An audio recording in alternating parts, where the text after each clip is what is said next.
साधी माणसं या फिल्मनी आणि मल्हारी मार्तंड या 2 सिनेमांनी राजशेखर ओव्हरनाईट द राजशेखर झाले. सो कॉल्ड स्टार झाल्यानंतर जेव्हा भालजी पेंढारकरांची पुढची फिल्म करत होते तेव्हा एक डायलॉग ते चुकीचा बोलले तर भालजी पेंढारकरांनी पायावरती वेताच्या छड्या मारल्या होत्या. हल्ली आपल्याकडे भीती वाटत नाही, आपल्याकडे कोणी घाबरत नाही, कोणी अस्वस्थ होत नाही, कोणाचा थरकाप उडत नाही. आपल्याकडे या सगळ्याचं मिळून एकच होतं, फाटते. सगळ्यांचं हल्ली कुणी जरा काही झालं की अरे माझी फाटली, अरे अरे हे काय आहे. कोल्हापुरी जेवण म्हणजे जाळ असलं नसतं काही. हे पुणेकरांनी मुंबईकरांनी ही पसरवलेली अफवा आहे गेल्या कित्येक वर्षाची. व्हेज कोल्हापुरी आयुष्यात कुठे खाऊ नकोस ही अफवा आहे, लक्षात ठेव. कोल्हापुरामध्ये आजही आम्हाला आमच्या म्हशीचं दूध पिळून समोर देतात. सकाळी 6 वाजता शेतातनं काढलेला भाजीपाला आमच्याकडे 8 वाजता आमच्या दारात मिळतो, बाई घेऊन येते. आम्हाला तिने लावलेलं दही मिळतं, ताजी खडकी अंडी मिळतात. आमच्याकडं प्रेमाने येते ना बरं आलं या ऐक की हे इतकं प्रेमाने म्हटलं जातं की ती शिवी वाटतच नाही. तुला माहिती आहे का, मी कोल्हापुरी शिव्या म्हणजे याचा खरंच मी एक शो करू शकतो.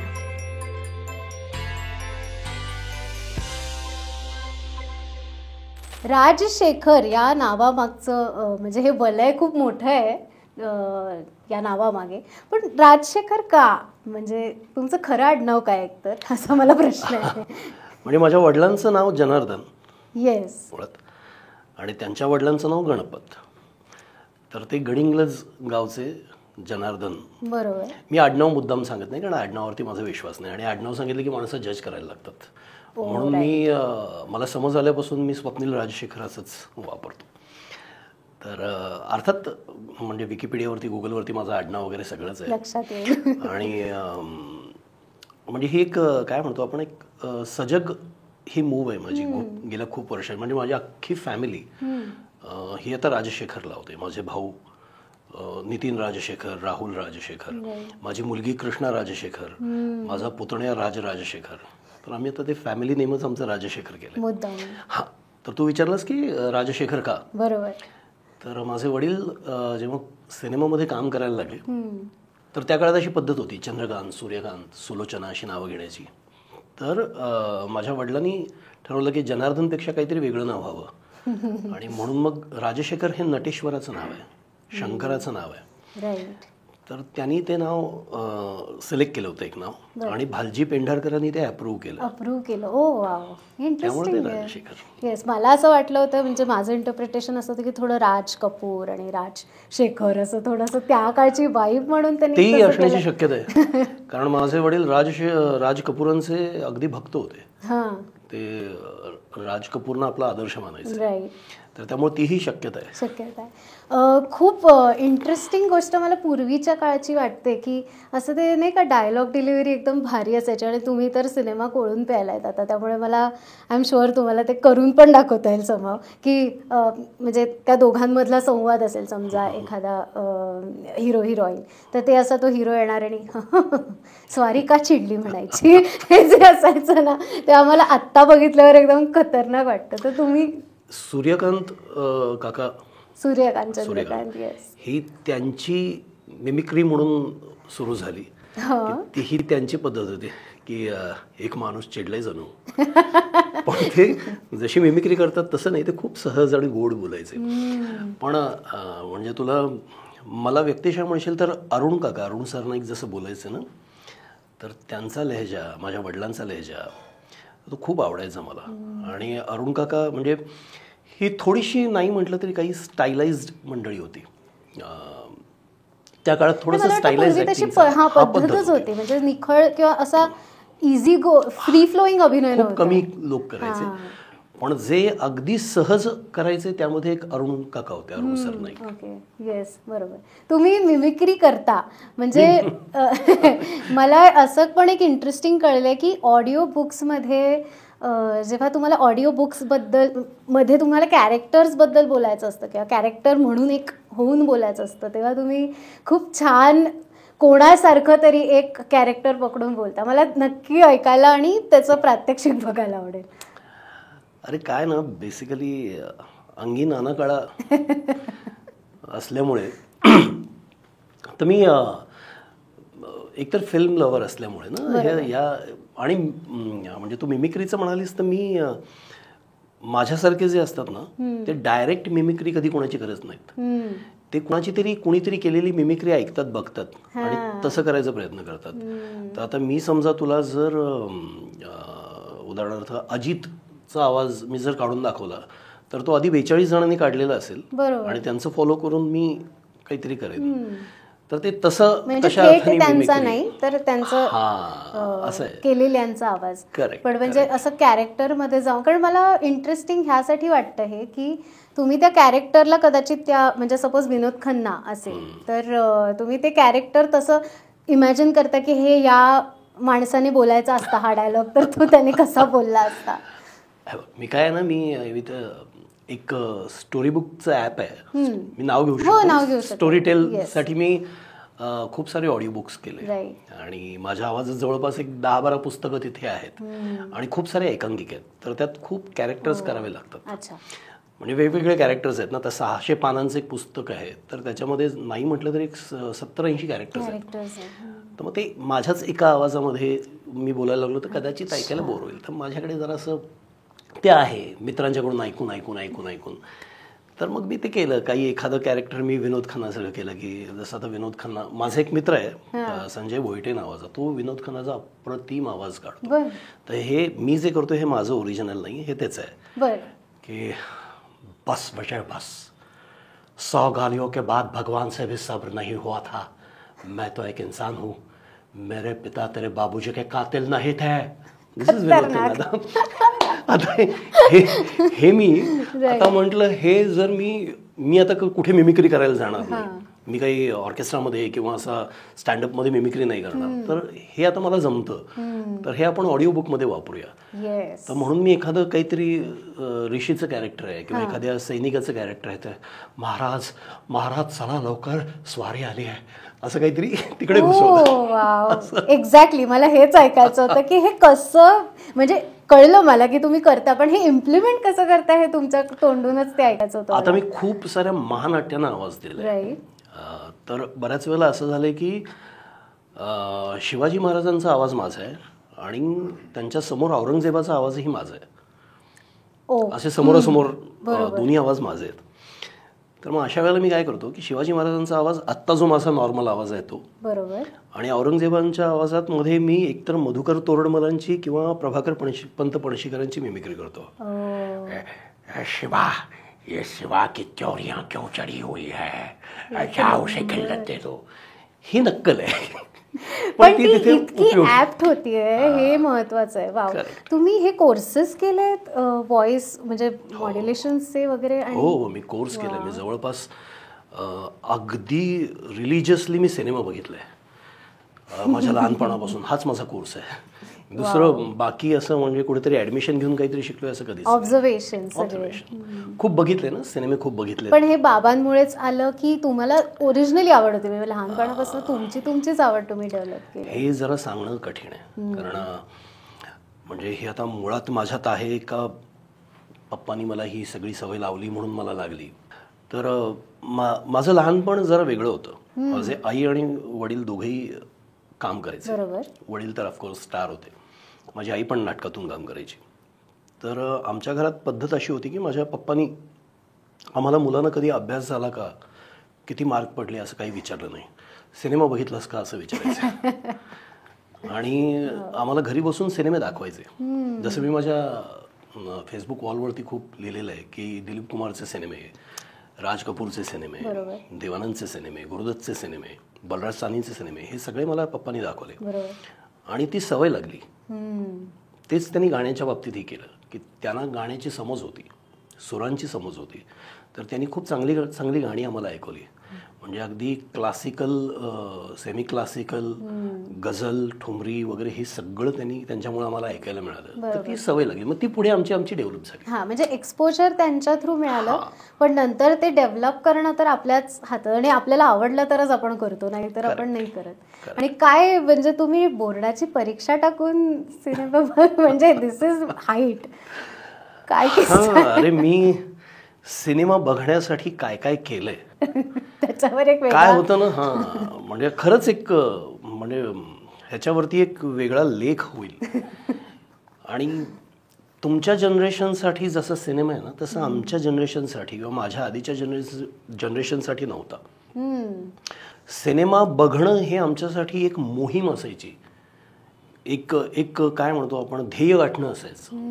आणि सिनेमा बघण्यासाठी खूप पॅशनेट होतो आम्ही. बरोबर. सिनेमावरती आमचा दिवस अवलंबून असायचा. म्हणजे 3-3, 4-4 दिवस आम्ही, की आता शुक्रवारी सिनेमा बघणार आहे तर आमचं सोमवारपासून आम्ही ते तिकीट काढलेलं ॲडव्हान्स बुकिंगमध्ये बघत राहायचो, की हे तिकीट आता आम्हाला शुक्रवारी सिनेमा बघायचा आहे. तर अशी ओढ लागायची. मला वाटतं ते तेवढं इझी नव्हतं त्यामुळे असेल हा, कदाचित. मोहीम तुम्ही जसं हा, म्हणताय म्हणजे आज जसा मनोरंजनाचा धबधबा, नायगरा धबधबा सुटलेला आहे तसा नव्हता. तसं नव्हतं. आणि सिनेमा, नाटक किंवा पथनाट्य किंवा सोंगी भजनं ही काही ठराविक माध्यमं होती. दूरदर्शन माझ्या लहानपणी आलं होतं. मी साधारण 85-86च्या दरम्यान टी व्ही सगळीकडे कॉमन झाला होता. बरोबर. तर आम्ही त्याच्यावरती सुद्धा बातम्या सुद्धा बघायचो, कृषीदर्शन बघायचो, आमची माती आमची माणसं बघायचो. तर ती पडद्यावरती हलती चित्र बघण्याची जी ओढ आहे ना, ओढ असायची. तर मी तुला सांगत होतो की सिनेमा बघण्यासाठी काय काय केलंय. तर मी अक्षरशः चोऱ्या केलेल्या आहेत सिनेमा. हा, सिरियसली, की सिनेमाच्या तिकिटासाठी घरात काय आहे, आई पप्पा जाताना ठराविक पैसे देऊन जायचे ना, तर आमचे तेही संपायचे. तर मग आता आणि एक सिनेमा बघायचा आहे, तर मग काय करायचं, आणि बघितलेला सिनेमा बघायचा आहे परत एकदा, तर काय करायचं. तर मग मी त्यावेळेला शिवाजी पेठेत कोल्हापुरात माझं लहानपण गेलं. तर आमच्या इथे एक MSCBचं ऑफिस होतं, महाराष्ट्र स्टेट इलेक्ट्रिकल बोर्डचं. तर त्यांचं स्टोरेज ओपन होतं. तर आम्ही तिथल्या ज्या वायर्स असतात त्या वायरचं भेंडोळं ते चोरायचो, ते जाळायचो, त्याच्यातून तांबं काढायचो, त्या तांब्याचा बॉल बनवायचो, तो जाऊन विकायचो आणि त्या आलेल्या पैशातून सिनेमा बघायचो. पण त्या बॉलचा काय उपयोग असायचा इथे? तांब. ओ, तांब्यासाठी. ओ बापरे, डिस्क्लेमर्स द्यावे लागतील. हे सगळं तुम्ही घरी ट्राय करू नका. आता ते सोपं पण नाहीये, तेव्हा ते सोपं होतं, आता ते प्लीज हे करू नका. घरची रद्दी विकली आहे मी सिनेमा बघण्यासाठी. की पण ही चोरी नाही झाली. हा, म्हणजे चोरी नाही पण सॉर्ट ऑफ, म्हणजे पण हे सगळं काय, हे बाकी काही म्हणजे खाण्यासाठी हे नाही केलं. हे जे सगळं केलं हे सिनेमा बघण्याच्या ओढीनं केलं. तर असा पॅशनेटली मी सिनेमा बघत आलो. तरी तो बोर्डाचा किस्सा राहिला. तिकडे येत होतो. माझ्या 10वीची परीक्षा होती आणि त्याच्या आधीचा किस्सा तुला सांगतो. माझी 7वीची परीक्षा होती, वार्षिक परीक्षा मुंबईमध्ये. आणि नेमका माझा इतिहासाचा पेपर होता. आणि त्या दिवशी पेपरच्या वेळेतच आम्ही ज्या चाळीत राहायचो तिथं त्यांनी आंधी तुफान नावाचा सिनेमा व्हिडिओवरती आणला. तर मी असं अस्वस्थ झालो होतो की आत्ता का आणलाय, माझा पेपर आहे. आणि पेपरमध्ये माझं लिहिताना लक्षच नाही, मला आंधी तुफान असं चाललं होतं माझं. मग फायनली अचानक माझ्या पोटात दुखायला लागलं पेपर चालू असताना, मला चक्कर यायला लागली एका वेळेला असं सगळं. आणि मग ते काळजीने मला शिक्षकांनी शिपायाबरोबर घरी पाठवलं. तर मी दप्तर जे घरी टाकलं ते जाऊन उरलेलं आंधी तुफान बघायला समोर बसलो. बरं, वडिलांची फूसच होती ना. त्यांना माहिती होतं, आणि हे माहिती होतं की घरून ओरडा तर बसणार नाही आपल्याला हे सगळं केल्यानंतर. आणि कशासाठी केलंय हे कळल्यानंतर बसणार नाही, सिनेमासाठी करतो. सिनेमासाठी ना, ठीक. आणि हाच तुम्ही पावित्र्य तुमच्या त्या मुलांच्या बाबतीत घेतला. सेम. मी मुलांना तर असं बसवतो, अरे जास्त पिक्चर बघ, असं करतो मी. म्हणजे तुमचं वाईब करण्याचं एक माध्यम आहे ते सिनेमा. तुम्ही काय कुठल्या टाईपच्या सिरीज तुम्ही एकत्र बघता? माझी मुलं आणि मी कुठल्याही पद्धतीची, म्हणजे ब्रेकिंग बॅड आम्ही एकत्र बसून बघितली आहे, किंवा कुठल्याही म्हणजे सगळ्या सिरीज आम्ही, वेब सिरीज आम्ही घरात बसून एकत्र बघतो. आणि अगदी जर असा काही कंटेंट समोर आला की जो अगदीच बघू नये तर मग आम्ही थांबवतो, जरा थोडे पांगतो, असं काहीतरी करतो.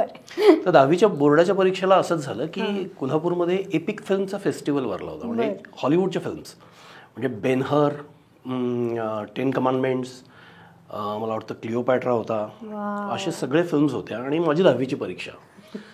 तर 10 ते 1 पेपर असायचा आणि 12चा सिनेमा. तर मग काय करायचं, तर मी 12:45 पेपर टाकायचो. 3 तासाचा पेपर मी 2 तासात जेवढे येईल तेवढे लिहायचो. आणि ते करून ज्या दिवशी सिनेमा होता चांगला त्या दिवशी मी जाऊन. अच्छा, म्हणजे एकदाच नाही, असं तुम्ही थ्रूआउट परीक्षा? नाही, मी 3 सिनेमे बघितले 10वीच्या परीक्षेच्या काळात. बाप रे, कसलं खतरनाक आहे. आणि खतरनाक यासाठी आहे कारण आता इट्स लाईक तुम्ही जसं म्हणालात की पूर्वीचा काळचा सिनेमा बघणं म्हणजे तुमच्या पिढीने सिनेमा बघणं आणि आमच्या पिढीने सिनेमा बघणं ह्याच्यात एवढा फरक आहे की आम्हाला ते इतकं इझिली अवेलेबल आहे आणि तुम्हाला ते इझिली अवेलेबल नव्हतं. आणि एक म्हणजे तुमचं घरातलं सगळं वातावरण सिनेमाचं असल्यामुळे ठीक आहे, पण इतर कोणाच्या मुलाने असं करणं म्हणजे नाही. त्या काळी सुद्धा हे जर बाकी कोणाला कळलं असतं तर त्या म्हणजे जीव घेण्यापर्यंत लोकांची मजल गेली असते अशा मुलाचा. पण माझ्या घरात सुदैवाने समजून घेतलं माझ्या वडिलांनी की ठीक आहे. आणि म्हणजे त्यांची कदाचित इच्छा अशी होती की तू शिक्षण वगैरे घे पण तू या कलाक्षेत्रात काहीतरी कर, ही त्यांची मनोमन इच्छा होती. तर म्हणजे मी आता हे जर कहून मित्रांच्या बरोबर चकाट्या पिटत बसलो असतो तर त्यांनी मला ऑफकोर्स त्यांनी सहन केलं नसतं. पण त्यांना ते कळलं की जे काही करतोय ते सिनेमासाठी करतोय ना, ठीक आहे, असं झालं ते. आणि या सगळ्या तुमच्या कारकिर्दीत किंवा वडिलांच्या कारकिर्दीत कोल्हापूरचा वाटा खूप मोठा असेल. म्हणजे आम्ही हे एवढंच ऐकलंय की आधी फिल्म इंडस्ट्री अख्खी कोल्हापुरात होती आणि मग त्याच्यानंतर हे कसं म्हणजे ट्रान्सफॉर्मेशन कसं झालं, ती मुंबईत कशी आली हे आम्हाला अजून असं अंधुक अंधुक कळतं, पण नीट असं त्याच्यातला कोरपर्यंत आम्ही नाही पोचलोय. हे बघ कसं आहे की म्हणजे दादासाहेब फाळकेंनी नाशिकमध्ये मुहूर्तमेढ रोवली, बरोबर, पण ज्याला आपण इंडस्ट्री म्हणतो ना, चित्रपट सृष्टी, ती पहिल्यांदा भारतातली तयार झाली कोल्हापूरमध्ये. कारण कोल्हापूर म्हणजे कोल्हापूरला जे एक वडील लाभले ना, राजर्षी शाहू महाराज, तर त्यांनी कोल्हापूर सर्वांगाने फुलवलं आणि खुलवलं. तर त्याच्यामध्ये त्यांनी जेवढे म्हणून कलावंत होते तर त्या सगळ्या कलावंतांना त्यांनी सतत उत्तेजन दिलं. तर त्यामुळे कोल्हापुरामध्ये असं काय म्हणतो त्याला आपण, सुपीक जमीन होती आणि आर्टिस्ट खूप चांगले होते. तर बाबूराव पेंटर, तुम्हाला चित्र महर्षी ज्यांना म्हणतात, किती कल्पक आणि किती दूरदृष्टी असणारे ते बाबूराव पेंटर होते. तर त्यांनी एकतर सिनेमा बनवण्यासाठी खटाटोप सुरू केला. त्यांना कॅमेरा बनवायचा होता, त्यांना कॅमेरा हवा होता आणि कॅमेरा त्यांना भाड्यानं आणणं परवडणारं नव्हतं. माझ्या अंदाजाप्रमाणे त्यावेळेला भारतात आलेले कॅमेऱ्यापैकी त्यांनी काहीतरी हायर करायचा प्रयत्न पण केला, पण तो काही त्यांना मिळाला नाही. तर त्यांनी असा विचार केला की कशाला यांच्याकडून मागत बसा, आपण आपला कॅमेरा बनवूया ना. म्हणून त्यांनी स्वतः कॅमेरा बनवला. म्हणजे कॅमेरा कोल्हापुरात बनवला ते सुद्धा इतक्या मोठ्या माणसाने. करेक्ट. आणि मग कोल्हापुरात चित्रकार होते, अभिनेते होते, संगीतकार होते, म्हणजे कलामय सृष्टी होती. मग स्टुडिओ उभारले, मग आणि कोल्हापूर मी म्हटलं ना इंडस्ट्री होती, चित्रपट सृष्टी तिथं निर्माण झाली. कारण अंडर वन रूफ सगळं व्हायचं सिनेमाचं. म्हणजे सिनेमाच्या कथा पटकथेपासून म्हणजे श्रीपासून ते इतिपर्यंत सगळं, डबिंग व्हायचं, प्रोसेसिंग व्हायचं, लॅब होती कोल्हापुरात, हे सगळं घडलं. आणि मग त्यामुळे ओघाने एकमेकांना पूरक गोष्टी आहेत ना. बरोबर. की हेच जेव्हा पुण्यात झालं तेव्हा पुण्यात कलावंत जास्त तयार झाले, जेव्हा प्रभात पुण्यात आलं. बरोबर. तर ते तसं पहिल्यांदा सगळं रुजलं, जन्माला आलं आणि फोफावलं कोल्हापूरमध्ये. म्हणजे मला आठवते की बैल, शेती ह्या सगळ्या त्या तिकडून आलेल्या सिनेमातल्या गोष्टी होत्या आणि मग नंतर हळूहळू शहरं दिसायला लागली सिनेमांमध्ये. इव्हन पहिला म्हणजे पौराणिक सिनेमे जेव्हा तयार व्हायचे त्या काळामध्ये बाबूराव पेंटरनी पहिला सामाजिक चित्रपट सावकारी पाश तयार केला होता. व्ही शांताराम, भालजी पेंढारकर, बाबूराव पेंढारकर, मास्टर विनायक, ही सगळी लोकोत्तर व्यक्तिमत्व आज ज्यांना आपण काय म्हणतो खरे दिग्गज, म्हणजे आजच्या टर्म मधले दिग्गज नाही, हे खरे दिग्गज. हल्ली मलाही दिग्गज म्हणतात, तर तसं नसतं. ते दिग्गज म्हणजे खूप मोठी उपमा आहे. जसं आज दिसेल त्याला सर म्हणतात, तर तसं नाही आहे. ते सर ही मोठी उपाधी आहे ज्यांची आपण कॉपी करतो ब्रिटिशांची. तर त्यांच्याकडे सर म्हणजे नाईट जो असतो त्याला सर म्हणतात. तर हल्ली मलाही सर म्हणतात, उगाचच आपलं. का तुम्ही असं स्वतःला? अरे असं नाही आहे, म्हणजे काय आता मला दिग्गज वगैरे कोणी म्हणायला लागलं तर मला म्हणजे आणि हा खोटा विनय नाही आहे. हे आपला मगदूर माहिती असणं असं आहे ते. तर म्हणून मी म्हटलं की हे खरे दिग्गज होते की ज्यांनी वाट आखून दिली, ज्यांनी स्वतः क्रिएट केली वाट. ते दुसऱ्याच्या वाटेवरून चालले नाहीत, त्यांनी वाट निर्माण केली ज्याच्यावरून आता बाकीची मंडळी चालतात. तर अशी मंडळी कोल्हापूरमध्ये. आणि तुम्हाला त्या वयामध्ये हे एक्सपोजर, कारण तुम्ही स्वतः कोल्हापुरात जेव्हा राहत होता तेव्हाच इंडस्ट्री तिथे होती, राईट? नाही, तो काळ वेगळा, अगदी वेगळा. मी काम करायला लागलो मी साधारण लेट 90s मध्ये, म्हणजे 2000. म्हणजे मी असं गमतीनं म्हणतो की ऋतिक रोशन, अभिषेक बच्चन आणि मी एकत्र आलो इंडस्ट्रीत, असं मी आपलं गमतीनं म्हणतो. तर मी साधारण 2000च्या दरम्यान काम सुरू केलं. तर तोपर्यंत कोल्हापूरचा सुवर्ण काळ वगैरे सगळा. नाही, मी काय म्हणत होते की तुमचं बालपण जेव्हा होतं तेव्हा तिथे इंडस्ट्री होती का? म्हणजे मला असं विचारायचं की तिथले संस्कार त्या इंडस्ट्रीचे तुमच्यावर झाले? ते झाले. मात्र माझ्या बालपणी मी पप्पांच्या बरोबर शूटिंग्सनं जायचो. जयप्रभा स्टुडिओ, शांतकिरण स्टुडिओ, जे आता दोन्ही स्टुडिओ, म्हणजे एक तर शांतकिरण तर गेलाच, शालिनी स्टुडिओ, जयप्रभा वाचवायचे प्रयत्न चालू आहेत. तर तो जयप्रभा स्टुडिओ असा फुललेलं बघितलंय मी ॲक्टर्सने, आणि तिथे शूटिंग चाललंय, तिकडे एक शूटिंग चाललंय, इकडे एक शूटिंग चाललंय, हे सगळं बघितलं मी. आणि बेसिकली मी म्हटलं ना, माझ्या वडिलांसारखा पॅशनेट ॲक्टर मी खूप कमी बघितलंय. तर त्यांचं या कलेवरती, सिनेमावरती, नाटकावरती, आर्टिस्टवरती, टेक्निशियन्सवरती प्रचंड प्रेम होतं. तर म्हणजे आम्ही सगळी मुलं जेव्हा त्यांच्याबरोबर बसायचो, मला खूप इंटरेस्ट होता हे सगळं ऐकण्यात. तर पप्पा हे सगळे किस्से सांगायचे. आता माझ्यामध्ये पेशन्स होते आणि मला इंटरेस्ट होता, तर मी त्यांचं सगळं ऐकत बसायचो आणि ते झिरपू द्यायचो, त्यात रुजू द्यायचो. आणि त्यातून माझा एक तो सिनेमा लव्हरचं पिंड तयार झाला. अप्रोच तसा होत गेला असे काही किस्से आठवणीत, म्हणजे तुम्हाला असं आठवतं की हा एक किस्सा खूप खतरनाक त्यांनी सांगितलं होता की जो मे बी मी पुढे घेऊन जाऊ? अरे आता बघ, म्हणजे त्यांच्याच आयुष्यातले मी किस्से सांगतो की राजशेखर, म्हणजे आता त्यांची इमेज आपल्याला माहिती आहे की त्यांची ती बट आणि त्यांची नजर, म्हणजे आजही लोक घाबरतात त्यांना. तर गुगल केलं की तो चेहरा आला की बापरे, हे खूप खतरनाक आहे, ते त्यांनी खूप त्रास दिलाय सगळ्यांना. पण ते व्यक्तिमत्व इतकं भारत असतं, चेहऱ्यावरूनच कळतं. पण त्यांची सुरुवात बघा गंमतशीर होती. म्हणजे गडिंग्लज सारख्या गावातला, म्हणजे कोल्हापूर आणि बेळगाव आणि मधला जो कर्नाटक प्रांत आहे, तिथलं गडिंग्लज नावाचं गाव आहे सीमारेषेवरचं.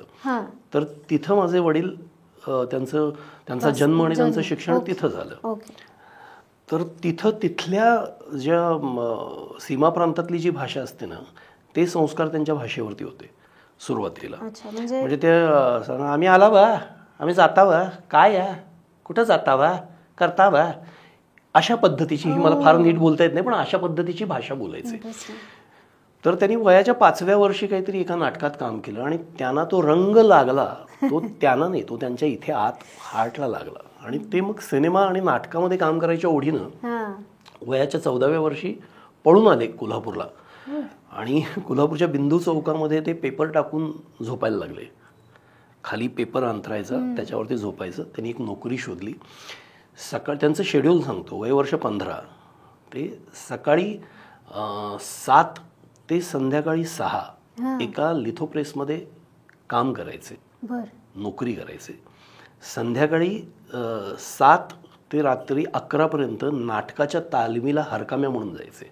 म्हणजे तो हॉल झाडण्यापासून, तिथे उदबत्ती लावण्यापासून, ते प्रॉम्प्टिंग करण्यापासून, ते तिथल्या नटमंडळींना सिगरेट आणून देण्यापर्यंत सगळं करायचे. आणि त्यानंतर रात्री नाईट स्कूलला जायचे. हे, आणि त्यांच्या लक्षात आलं की मला जर नट व्हायचं असेल तर मला माझी भाषा ही या भाषेत बोलून चालणार नाही. अवघ्या 4-5 वर्षात मी तुला म्हटलं तसं ते उत्तम मराठी बोलायला लागले. कोल्हापुरी मराठी, कानडी प्रांतातलं मराठी तर त्यांच्या अंगवळणी होतच. पण त्यांनी पुस्तकं वाचून किंवा चांगल्या ॲक्टर्स बरोबर राहून स्वतःची भाषा चांगली केली. आणि म्हणजे त्या काळी ज्याला प्रमाण भाषा म्हटलं जात असे, तर ती भाषा त्यांनी आत्मसात केली. ते उर्दू शिकले, उर्दूचा अभ्यास केला. ओ. उत्तम उर्दू बोलायचे. मग त्यासाठी शेरो शायरी, गझल हे सगळं ते त्यांनी खूप ऐकल्या, वाचल्या आणि ते इंग्लिश शिकले नाईट स्कूलला जाऊन. त्यांचं शिक्षण 10वी पर्यंतच होतं, पण ते बोलायला लागले की तुला वाटणार नाही की हा अर्धशिक्षित 10वी पर्यंत शिकलेला माणूस आहे. तर ही काय म्हणतो, ह्याला जी आपण ध्येयासक्ती म्हणतो, आता तुझ्या जनरेशनला हा शब्द माहिती आहे की नाही मला माहिती नाही, पॅशनेट असणं ज्याला आपण म्हणू, तर ते असे पॅशनेट होते माझे वडील. आणि त्यांचं या सिनेमावरती खूप प्रेम होतं. तर ते स्ट्रगल करत करत करत करत त्यांना म्हणजे भालजी पेंढारकरांच्याकडे गणपत पाटील नावाचे जे मोठे अभिनेते जे नाचाची भूमिका करायचे, तर त्यांना भालजी पेंढारकरांच्याकडे नेलं नाटकातून. आणि भालजी पेंढारकरांच्याकडे मग ते असिस्टंट डिरेक्टर म्हणून काम करायला लागले आणि खूप चांगले सिनेमे त्यांनी असिस्टंट डिरेक्टर म्हणून केले आणि अभिनेता म्हणून पण केले. म्हणजे मराठा ते तुका मिळवावा नावाचा सिनेमा कदाचित जर तुम्हाला माहिती असेल, माहिती नसेलच आय गेस, तर त्यास म्हणजे शूर अमी सरदार ते माहिती ना. तर त्या सिनेमामध्ये माझ्या वडिलांनी 5 रोल केलेत. त्यामधला एक रोल त्यातल्या मेन विलनचा आणि बाकीचे 4 कमी तिथं आम्ही असे म्हणून यसाजी कंक म्हणून तेच आहेत, कोणीतरी रामोश शिवारामोशी म्हणून तेच आहेत, अशा टाईपचं. तर त्या सिनेमामध्ये त्यांना उर्दू बोलायचं होतं म्हणून ते आधी उर्दू शिकले. मला ही इंटरेस्टिंग गोष्ट हीच वाटते की आता आमची पिढी तुमच्याकडे बघून बऱ्याच गोष्टी शिकते किंवा तुम्ही जे अनुभव आम्हाला सांगता ते आत्मसात करून आम्ही काय चुका वेगळ्या नवीन करायच्या हे आम्ही ठरवतो. पण त्यावेळी त्यांना त्यांना हे कळणं की आपण उर्दू शिकलं पाहिजे, आपण इंग्लिश शिकलं पाहिजे, आपण भाषेवर काम केलं पाहिजे, आपण असिस्टंट डिरेक्टर म्हणून कुठेतरी गेलं पाहिजे, हे कसं म्हणजे तिथे तेव्हा कसं काय त्यांना लक्षात आलं असेल असा मला नेहमी प्रश्न पडतो. ध्यास, ओढ म्हणतो ना आपण, एखाद्या गोष्टीची ओढ असेल, ध्यास असेल, तुमच्या प्रत्येक श्वासामध्ये प्रत्येक श्वास तुम्हाला जर सांगत असेल की मला नट व्हायचं आहे, तर मग त्याच्यासाठी तुम्ही मार्ग शोधता. मला खूप त्यामुळे गंमत वाटते ना की आता बरेच जण माझ्या वडिलांपासून बरेच तरुण पोरं येतात आणि मला 1-2 वर्ष जरा ट्राय करून बघायचं इथे, माझा तसा हा बेस आहे असं म्हणतात. तर माझे वडील त्यांना आधी ठीक आहे तू ते जे आहे तेच कर आधी असं सांगायचे. तर माझ्या वडिलांचं असं म्हणणं होतं की तुम्हाला या क्षेत्रात यायचं आहे तर याचा ध्यास असायला पाहिजे तुमच्याकडे, म्हणजे तुमच्याकडे टॅलेंटही असायला पाहिजे आणि तुम्ही पॅशनेट असायला पाहिजे. तर ते तसे होते. तर मी तुला किस्सा असं सांगत होतो की साधी माणसं या फिल्मनी आणि मल्हारी मार्तंड ह्या 2 सिनेमांनी राजशेखर ओव्हरनाईट द राजशेखर झाले, म्हणजे अक्षरशः ओव्हरनाईट स्टार झाले ते. त्याच्यानंतर ते म्हणजे सो कॉल्ड स्टार झाल्यानंतर जेव्हा भालजी पेंढारकरांची पुढची फिल्म करत होते तेव्हा एक डायलॉग ते चुकीचा बोलले तर भालजी पेंढारकरांनी पायावरती वेताच्या छड्या मारल्या होत्या. आणि माझे वडील ते अभिमानानं सांगायचे आयुष्यभर की मी असा राजशेखर वगैरे असा म्हणून फिरायचो, भालजी पेंढारकरांच्याकडे गेलो, एक डायलॉग होता, एक डायलॉग माझा फक्त टोन चुकला, त्यांनी वेताच्या छड्या मारल्या पायावर.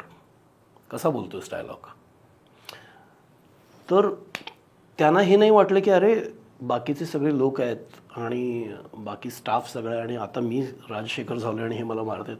त्यांना त्याचा अभिमान वाटला आणि त्यांनी म्हणजे भालजी पेंढारकर हे त्यांचं दैवतच होतं. ते त्यांच्या पायावर पडून नाही मी मी मी करतो, मला 1-2 मिनिटं द्या म्हणून त्यांनी तो केला. आता हे आज नाही होणार ना, आज नाही होणार. म्हणजे हा सगळा भाबडेपणा आहे एका अर्थी म्हणशील तर. म्हणजे आज मलाही जर कोणी डिरेक्टर, माझी अशी अपेक्षा असते की मला नीट सांगा की काय माझं चुकतं, बरोबर, पण असं जर कोणी करायला लागलं तर मला अरे देवा असं वाटेल. मला वाटतं तेव्हा वेताची छडी हा कॉन्सेप्टच एवढा म्हणजे जो तो वापरू शकत होता. आणि डिरेक्टर हा बापाच्या ठिकाणी असायचा ना, आणि तो तेवढा मोठा होता. महत्वाचं म्हणजे भालजी पेंढारकर ना, बरोबर. तर ते काय नव्हते, लेखक, निर्माते, दिग्दर्शक, गीतलेखक, संवाद लेखक आणि पप्पा म्हणतात की उत्तम अभिनेते होते. त्यांनी फक्त अभिनय केला नाही, पण ते जे अभिनय करून दाखवायचे आम्ही त्यातला अर्ध करून स्टार झालो, असं त्यांचं म्हणणं होतं. तुम्ही पप्पा म्हणता बाबांना? हा, मी पप्पा म्हणायचो त्यांना. तुम्ही किती वेळ तुमचा सहवास किती लाभलाय त्यांचा तुम्हाला? काय होतं, माझ्या लहानपणी मी म्हटलं तसं पप्पा खूप फिरतीवरती असायचे, खूप कामं करायचे, पण 80s मध्ये त्यांचा डाऊनफॉल होता. सिनेमा बदलला होता. सिनेमा कॉमेडी यायला लागल्या होत्या. लक्ष्मीकांत बेर्डे, अशोक सराफ, पिळगावकर, महेश कोठारे, आणि तसाच सिनेमा 80s मध्ये बनायला लागला. तर त्या सिनेमामध्ये राजशेखर फिटच होत नव्हते, किंवा ते ऍक्च्युली झाले असते. त्यांनी खूप उत्तम विनोदी कामं केली आहेत, पण ती लोकांना माहितीच नव्हती. राजशेखर म्हणजे विलन. तर टाइपकास्ट. हा, तर 80s मध्ये त्यांच्याकडे तेवढं काम नव्हतं, त्यामुळे 80s मध्ये ते मला खूप मिळाले आम्हाला मुलांना. आणि 80s मध्ये आम्हाला त्यांचा सहवास बऱ्यापैकी लाभला. आणि ते म्हणजे मी पण त्यावेळेला 85 टू म्हणजे मी कॉलेजला गेलो 92ला. तर तोपर्यंतचा जो घडणीचा काळ असतो ना, तो मला पप्पांच्या बरोबर बराचसा घालवता आला. बरोबर. पण मग त्या मानाने तुम्ही स्वतः ऍक्टिंग मध्ये खूप लेट आलात. मी लेट आलो कारण काय, मी म्हटलं तसं मला ऍक्टर व्हायचं नव्हतं ऍक्च्युली. आणि म्हणजे माझ्या वडिलांची इच्छा होती खरं तर. आणि मी जेव्हा मी कोल्हापुरातला गुंड व्हायला लागलो होतो तेव्हा शिवाजी पेठेतलं, मी म्हटलं ते होतं. म्हणजे आम्हाला, आम्ही टाइमपास म्हणून भांडणं करायचो की अरे काय एक आठवडाभर काही हॅपनिंगच नाही, मग चलाही जरा जाऊन वरनं फोडाफोडी करून ये. मग जाऊन एखाद्या मंडळावर जाऊन बोर्डावर जाऊन दगड घालायचा. पण कोल्हापूरची लोक खरंच अशीच असतात का एकदम भांडखोर? मी असं ऐकलंय लांबून. अजिबात नाही. ह्याच्यावर मी परत ट्रोल होऊ शकते. मी अख्खा कोल्हापुरी आहे, मी वाटतो तुला? नाही, अजिबातच नाही. तो एक काळ असतो, तो एक फेज असते ती. फक्त कोल्हापूरची माणसं ना खूप साधी सरळ माणसं असतात, आणि छक्के पंजे, तिरकस बोलणं असलं काही त्यांना येत नाही. म्हणजे आवडलं काही तर उचलून खांद्यावर घेतील, नाही तर मग डायरेक्ट मारतील. हा, असं करतील. मी जे सांगतोय ते आमची जनरेशनच फ्रस्ट्रेटेड जनरेशन होती, कारण आम्हाला काही करण्यासारखं फार काही नव्हतंच. तर आम्ही आपले टाइमपास म्हणून मारामाऱ्या वगैरे करायचो. तर ते वडिलांनी बघितल्यानंतर त्याच दरम्यान आमचं एक नाटक सुरू झालं होतं. तर पप्पांनी मला त्या नाटकातला मेन रोल दिला आणि सांगितलं की हा तू करायचंस. तर अंगावर पडलंय म्हटल्यावर मी सुरू केलं, आणि मग मला मजा यायला लागली करताना. मग त्या मग मी ऍक्च्युली व्यावसायिक नाटकाचे 250 प्रयोग केल्यानंतर मग मी प्रायोगिक रंगभूमीकडे आलो. मग आम्ही एकांकिका, राज्यनाट्य स्पर्धा हे सगळं मी करायला लागलो. म्हणजे स्ट्रगल चुकलेला नव्हताच की नाही, तर सगळं करायलाच लागतं. करेक्ट ते सगळं केलं. आणि माझा स्ट्रगल थोडा वेगळा होता. म्हणजे कशा पद्धतीनं सांगतो, कसं असतं आपल्याकडे वडिलांचं देणं मुलाला फेडायला लागतं. तर माझे पप्पा सिनेमाच्या बाबतीत आणि एकूण खूप रोखठोक होते. म्हणजे आता बऱ्याच वेळेला असतं की तुझी एखादी गोष्ट मला आवडली नाही तर मी तुला ती सांगण्याची गरज असते असं नाही, किंवा सांगताना सुद्धा मैथिली थोडंसं ना ते असं करून चांगलं. माझ्या वडिलांचा तो स्वभाव नव्हता. ते यार काय हे असं नसतं करायचं, असं बोलायचं. प्रत्येक वेळेला माणूस हे नीट स्वीकारेल असं नसतं, त्याच्या मनात कुठेतरी एक बारीक राहण्याची शक्यता असते. तर अशी मी जेव्हा काम करायला लागलो तर माझ्या वडिलांनी जी दुखावलेली माणसं होती ना त्यांनी बरंचसं माझ्यावर काढलं. अच्छा अब आया ऊंट पहाड के नीचे असं म्हणून. तर एका न्यू कमरला जी चुकायची मुभा असते ना ती मला नव्हती. म्हणजे काय, अरे राजशेखरांचा मुलगा आहेस ना, लुक कसा चुकीचा देतोस किंवा मार्क कसा चुकतोय तुझा, असं मला धारेवरती धरलं जायचं. तर माझा स्ट्रगल या पद्धतीचा होता. तो काही फार काळ चालला नाही, पण ती एक फेज होती. मी स्ट्रगलबद्दल सांगतोय. पण मग मी ते राज्यनाट्य वगैरे करता करता मला पहिल्या एका सिनेमाची ऑफर आली. तर मी पप्पांसारखंच त्या सिनेमात असिस्टंट डिरेक्टर होतो. मग मी त्यातला मेन विलन पण केला.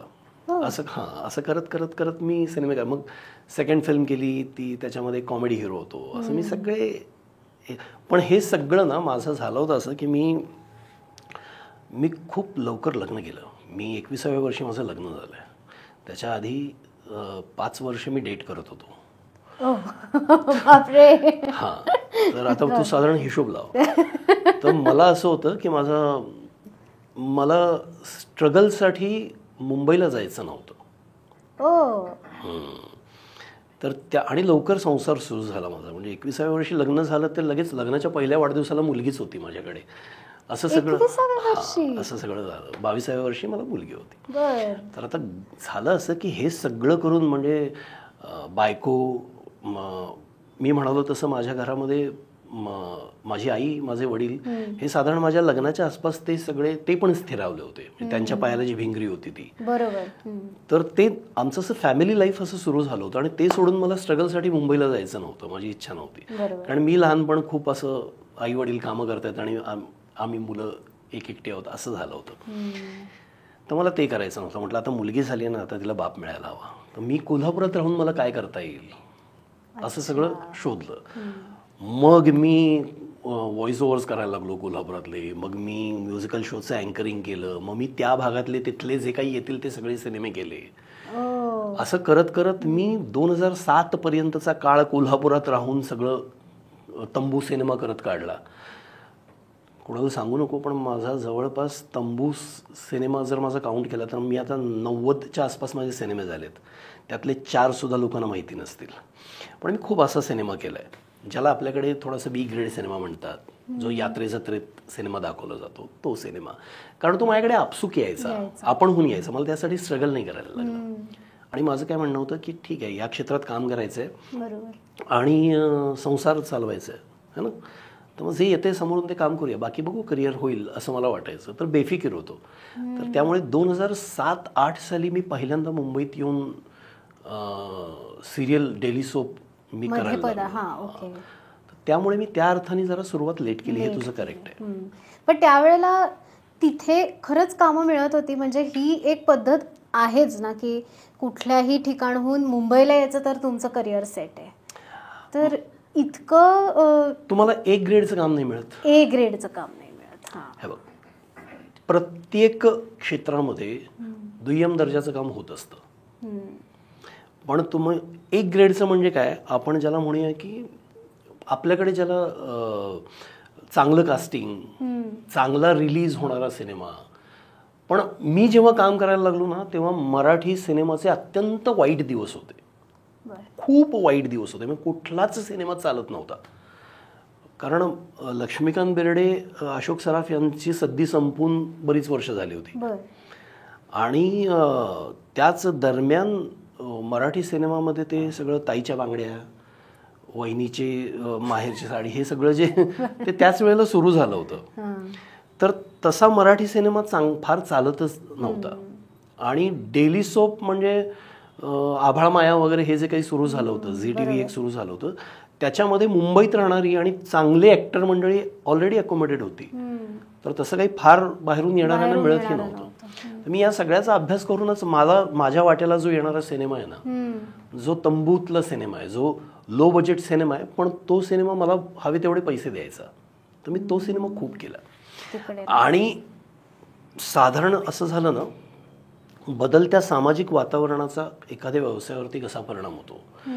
तर त्याच दरम्यान आपल्याकडे म्हणजे पुणे आणि इतर सगळ्या जिल्ह्यांमध्ये जागांचे भाव अचानक वाढले. कन्स्ट्रक्शन इंडस्ट्रीने बूममध्ये आली ती.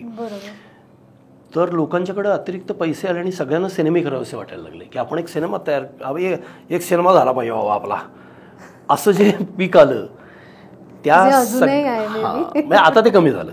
आता ते कमी झालं हे सगळं. आता खूप कमी झालं ते. तर असा जो सिनेमा होता ना, त्या सगळ्या सिनेमातून मी खूप कामं केली. म्हणजे मी ज्यांच्याकडे कामं केली ते प्रोड्युसर म्हणजे बिल्डर,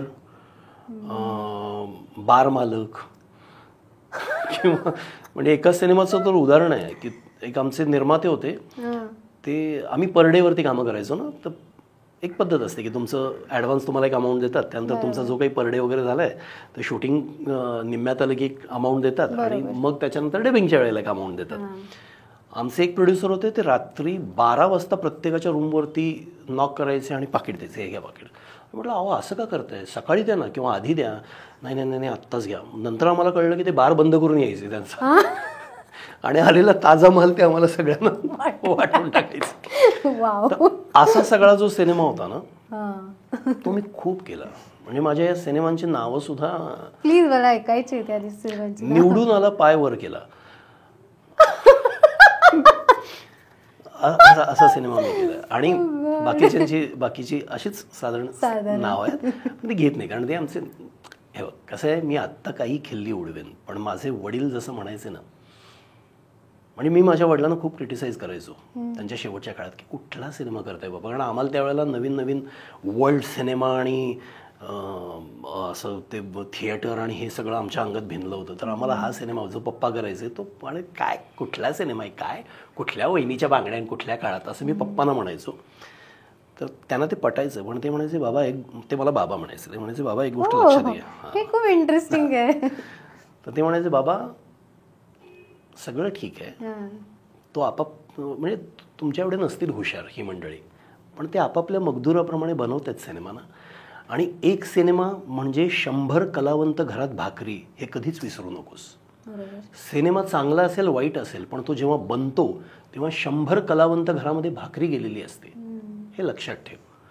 त्यांचं इतकं प्रेम होतं, ते कधी ऐकून घ्यायचं नाहीत निर्माते. आणि आम्ही आता खूप प्रोफेशनल झालो आहे. आम्ही आधी ॲडव्हान्समध्ये पैसे द्या तर आम्ही काम करतो असं वगैरे. माझ्या वडिलांनी त्यांचे पैसे बुडवलेल्या लोकांच्याकडे पण पुन्हा पुन्हा कामं केली, कारण त्यांचं या कलेवरती खूप प्रेम होतं. मी म्हटलं ना, मी त्यांच्यासारखा पॅशनेट ॲक्टर नाही बघितला. ज्या म्हणजे वयाच्या 68व्या वर्षी ते गेले, पण ज्या वर्षी ते गेले त्या वर्षी त्यांचे 11 सिनेमे आले होते. त्यातल्या एका सिनेमाचं डबिंग मी केलं, त्यांनी बाकी सगळ्या सिनेमांचं डबिंग वगैरे सगळं कंप्लीट केलं होतं. पण तोपर्यंत 100हून अधिक सिनेमा केलेला हा नट पहिला सिनेमा असल्यासारखा सकाळी 6:30 वाजता रेडी होऊन शूटिंगच्या गाडीची वाट बघत अस्वस्थ फेऱ्या मारत असायचा की शूटिंगची गाडी कधी काय. मग तो ड्रायव्हर आला की त्याला काय किती वाजले, कितीची शिफ्ट आहे, 7ची आहे ना, किती वाजले, चल लवकर असं म्हणून ते त्याच्या गाडीतून जायचे. मला उठवायचे. मी कामं करायला लागल्यानंतर 5 वाजता माझ्या बेडरूमवरती नॉक, बाबा उठ. तर मी म्हणायचो काय बाप्पा, अरे शूटिंग आहे तुझं. अहो शूटिंग आहे मला 11 वाजता शूटिंग आहे, तुम्ही मला आत्ता का उठवताय. म्हणजे 11 वाजता शिफ्ट कितीची आहे, शिफ्ट आहे 8ची. मग तू इथं काय करतोयस, शूटिंगच्या तिथे जा ना. तू का 11 वाजता, आणि 11 वाजता घरात म्हणजे तू काय कॅन्सरवरची लस शोधणार आहेस का, काय सोन्याची अंडी वगैरे मिळणार आहेत तुला, काय इथं काय करणार आहेस, सेटवरती जा, हे त्यांचं म्हणणं होतं. तिथं जा, बघ आसपासचे लोक काय काम करतायत, डिरेक्टर काय शॉट घेतोय बघ. तर मला त्यांना सांगावं असं वाटायचं की अहो तुमची जनरेशन आणि तुमच्या वेळेचे डिरेक्टर वेगळे होते. आता आम्ही जिथं काम करतोय दुर्दैवानं तिथे साधारण बघू नये असेच लोक असतात की ज्यांच्याकडून त्यांचं काम बघू नये. तर असं ते मजेशीर माझे वडील होते. ती भारी आहे. पण मला वाटतं त्यांना जुन्या लोकांना लवकर उठणं हा एक पहिला मुद्दा, की तुम्ही लवकर उठलंच पाहिजे आणि वेळेच्या आधी कुठेही पोचणं हे खूप म्हणजे माझ्या पण बाबाचं मी बघते, माझ्या आजोबांचं मी बघते, समाव ते माझ्यात नाही झिरपलंय, पण हे इतकं होतं तेव्हाचं. पण ती शिस्त हळूहळू लागत जाते आणि मग तुमचं त्यामुळे म्हणजे ते असे म्हणतात ना की संस्कार आपण असे काही थेट करत नाही, पण ते समाव त्यांच्या वागण्यातलं आपण ऑब्झर्व करून आपण वागायला लागतो. सो हे आणि माझं ऑब्झर्वेशन तुला सांगू का मैथिली, एकूणात माझे वडील काय किंवा तुझ्याही वडिलांच्या पर्यंत असेल की श्रद्धा असणारी पिढी होती ती. कशावर तरी त्यांची श्रद्धा असायची. आता ते हरवतंय, तो भाबडेपणा हरवतोय, ती श्रद्धा हरवतेय, असं होतंय. आता आपण खूप नको इतके प्रॅक्टिकल झालोय. त्याला पर्यायी नाहीये, काळ बदललाय. आता तुम्ही बावळट वाटाल असं आहे. तुम्ही भाबडे नाही, आता तुम्ही मूर्ख ठरता असं आहे. जसं आपण ब्रेकमध्ये बोलत होतो की भाषा आणि जे मी उदाहरण दिलं की माझी आई मालवण म्हणजे कोकणातली आहे आणि आमच्याकडे ज्या मावशी येतात काम करायला तर त्या पण कोकणातल्या आहेत, त्यामुळे ती त्यांच्याशी कोकणी नाही मालवणी भाषेमध्येच संवाद साधते आणि मला इतकं भारी वाटतं ते ऐकायला. आणि तेच माझं म्हणजे तुम्ही आता जे ब्रेकमध्ये बोलताय ना, मला इतकं ऐकू वाटतंय आणि असं वाटतं की किती छान आहे ह्या लहेजा ही भाषा, असं जवळ गेल्यासारखं वाटतं माणसाच्या एकदम. कोल्हापूरची माणसं, कोल्हापूरची भाषा गोडच आहे ग.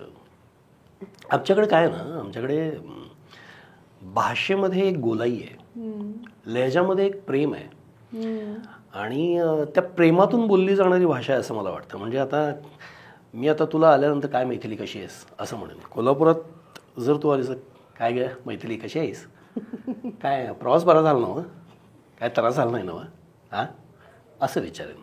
त्याच्यामध्ये आपसूक तो गोडवा येतो. आणि कोल्हापूरच्या भाषेवरती तर आमची म्हणजे मी 1 तासाचा कार्यक्रम करू. मला तसं वाटतं की तुम्ही बोलूच नका नॉर्मल मराठीत. तुम्ही कोल्हापुरी भाषेतच फक्त 3-4 शब्द कळले नाहीत तर माफी असावी. पण कळतं ग, कोल्हापुरी कळतं, म्हणजे काही फार अवघड नाही आहे. आता आमच्याकडे कसं आहे, आमची स्वतःची एक डिक्शनरी आहे कोल्हापूरची. आता आपण खांब असतो, खांब आमच्याकडे त्याला डाम म्हणतात. हो. आता डबरा म्हणजे खड्डा, अच्छा. मुळा म्हणजे खिळा. हो, मला वाटलं मुळा. हां, तर असे आमचे एक वेगळे. आता आमच्याकडं जनरली आपण एखाद्याशी म्हणजे अगदी ओळखीचा माणूस जरी भेटला तरी ऐक ना मैथिली असं म्हणेल, किंवा हॅलो अनोळखी माणूस हॅलो एक्सक्यूज मी असं आपण म्हणतो. कोल्हापूरचा स्टार्टर आहे ते नवं. ते नव. हां, ते नवं. मी काय म्हणाल तो ते झालं तुमचं ते पॉडकास्ट वगैरे झालं मी ते कुठं करतायचं ते असं असं प्रत्येक ते नवं आला नाही सवय परवा एवढं सांगितलेलं तू मसनी हा घरला येऊन आमंत्रण देऊन गेलो याय नाही वे असं प्रत्येकाची सुरुवात ते नवं. ते नव. तर ते नवं आमच्याकडे परवलीच आहे. कुठल्याही वाक्याची सुरुवात त्याने होते आणि आगळपगळपणा आहे बोलण्यात. म्हणजे फार काही फॉर्मॅलिटीज वगैरे आम्ही पाळत नाही आणि म्हणजे वरकरणी ती वाटते, पण शिव्या या कोल्हापुरात शिव्या नाही आहेत. कोल्हापुरात शिव्या हे एकमेकांच्या बद्दलचं प्रेम दाखवायचं माध्यम आहे. तर आमच्याकडं प्रेमाने मी बोलू शकतो ना. हो, ऑफकोर्स. आमच्याकडं प्रेमाने ते नवर अंडा या ऐक की हा हे इतकं प्रेमाने म्हटलं जातं की ती शिवी वाटतच नाही. काय रांड्यानं याय नाही वे इतकं गोड असतं ते. आता मी कोल्हापुरात जेव्हा जातो, आमचे शिवाजी पेठेतले मित्र आहेत ते लांबून आहे, अरे रांडा नाव काय टीव्हीत दिसायला म्हणून शान झाला काय असं. तर ते इतकं गोड असतं की मला तिकडनं अरे नाही रे यार रांडा येणार आहे संध्याकाळला भेटायला येतो सांगतो असं आमच्यात कॉन्व्हर्सेशन होतं. तिथं जर मी अरे राजा कसा आहेस तो असं वगैरे केलं तर ते असं नाही होत. तुम्ही डॉक्टरचं उदाहरण देणार. हां, तर मी माझं म्हणणं काय की ज्यांचा भाषाधिष्ठित व्यवसाय आहे, एकूणात जे आपल्याकडे होतं ना की प्रमाण मराठी आणि बोली मराठी वगैरे हा जो आपल्याकडे एक सततचा वाद असतो, तर माझं असं म्हणणं आहे की मी या मताचा आहे की तुम्ही भाषेच्या बाबतीत सहिष्णूच असायला हवं आणि तुम्ही प्रत्येक बोलीचा प्रत्येक लहेजाचा आदरच करायला हवा. भाषेला गंड कसा चिकटतो, भाषेला गंड नाही भाषेला प्रेम चिकटायला हवं है ना. म्हणजे भाषेला अहंगंड किंवा न्यूनगंड कसा असू शकतो. म्हणजे मी अमुक लहेजामध्ये मराठी बोलतो म्हणून मी काहीतरी वेगळा आणि तो असं नाही होऊ शकत. किंवा भाषेबाबतही मी इंग्रजी उत्तम बोलतो म्हणून मी ज्यांना इंग्रजी येत नाही ते डाऊन मार्क असं नाही होत.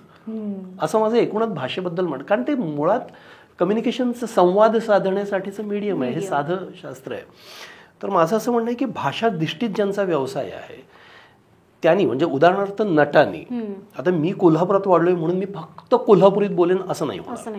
मला नट म्हणून काम करायचं आहे तर मला पुणे जिल्ह्यातली पण ग्रामीण आली पाहिजे, मला नगरमधली पण आली पाहिजे, मला कोकणी पण आली पाहिजे, मला विदर्भी पण त्याचा गंध असला पाहिजे, मला मुंबईची भाषा पण आली पाहिजे आणि माझं म्हणजे मी जे पात्र करतोय त्या पात्राची भाषा ही माझ्यासाठी माझी प्रमाण भाषा असायला हवी. बरोबर. हे नटाच्या बाबतीत झालं. शिवाय ज्यांना भाषाधिष्ठित ज्यांचे व्यवसाय आहेत, म्हणजे आता कोणी न्यूज रीडर आहे, तू अँकर आहेस, तू अँकरिंग करतेस, तर तुलाही एक भाषा जी आपण पुस्तकातून वाचत आलो ती यायला हवी.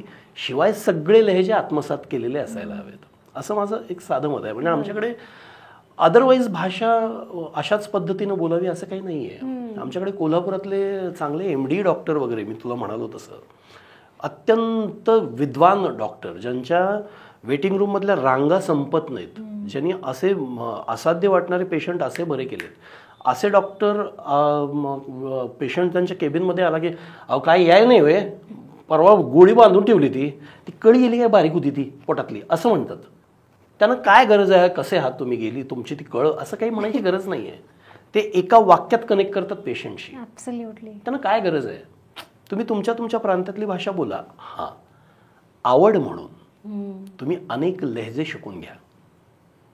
आवड म्हणून तुम्हाला जर असं वाटलं की नाही रे मला पाणी म्हणता येते पण मला पाणी सुद्धा म्हणता आलं तर गंमत आहे, हे गमतीनं आणि हे सगळं प्रेमाने व्हायला हवं. तलवारीच्या टोकावरती किंवा एखाद्याचा अपमान करून तुम्ही त्याला गोष्ट नाही शिकवू शकत. हे पहिल्यांदा माझं म्हणणं आहे की जे भाषा नाजी आहेत ना त्यांनी हे लक्षात ठेवा. भांडणाचा मुद्दाच करू नये. हे सिम्पल आहे. म्हणजे आणि कोल्हापुरात तर हे असलं काही कोण ऐकून पण येत नाही. कोणतरी हे पोशांग लई शा नाही जा ना आम्ही असंच बोलतोय जा असं म्हणतील. पण मी सांगू का, म्हणजे कोल्हापूर म्हटल्यावरती तांबडा पांढरा रस्सा, राजर्षी शाहू महाराज, कोल्हापुरी चपला, या अशा एकदम व्हेज कोल्हापुरी या टिपिकल गोष्टी आम्हाला माहिती असतात. अदरवाईज आम्हाला काही त्याच्यामध्ये व्हेज कोल्हापुरी असलं काहीही जगात अस्तित्वात नाही. निदान कोल्हापुरात तरी. कोल्हापुरात जगातच आहे. कोल्हापूर हे एक वेगळं जग आहे म्हणून म्हटलं. कोल्हापुरात व्हेज कोल्हापुरी असलं काहीही नाही, नसतं. ही अफवा आहे. कोल्हापुरी तिखट असतं. कोल्हापुरी जेवण म्हणजे जाळ असलं नसतं काहीही.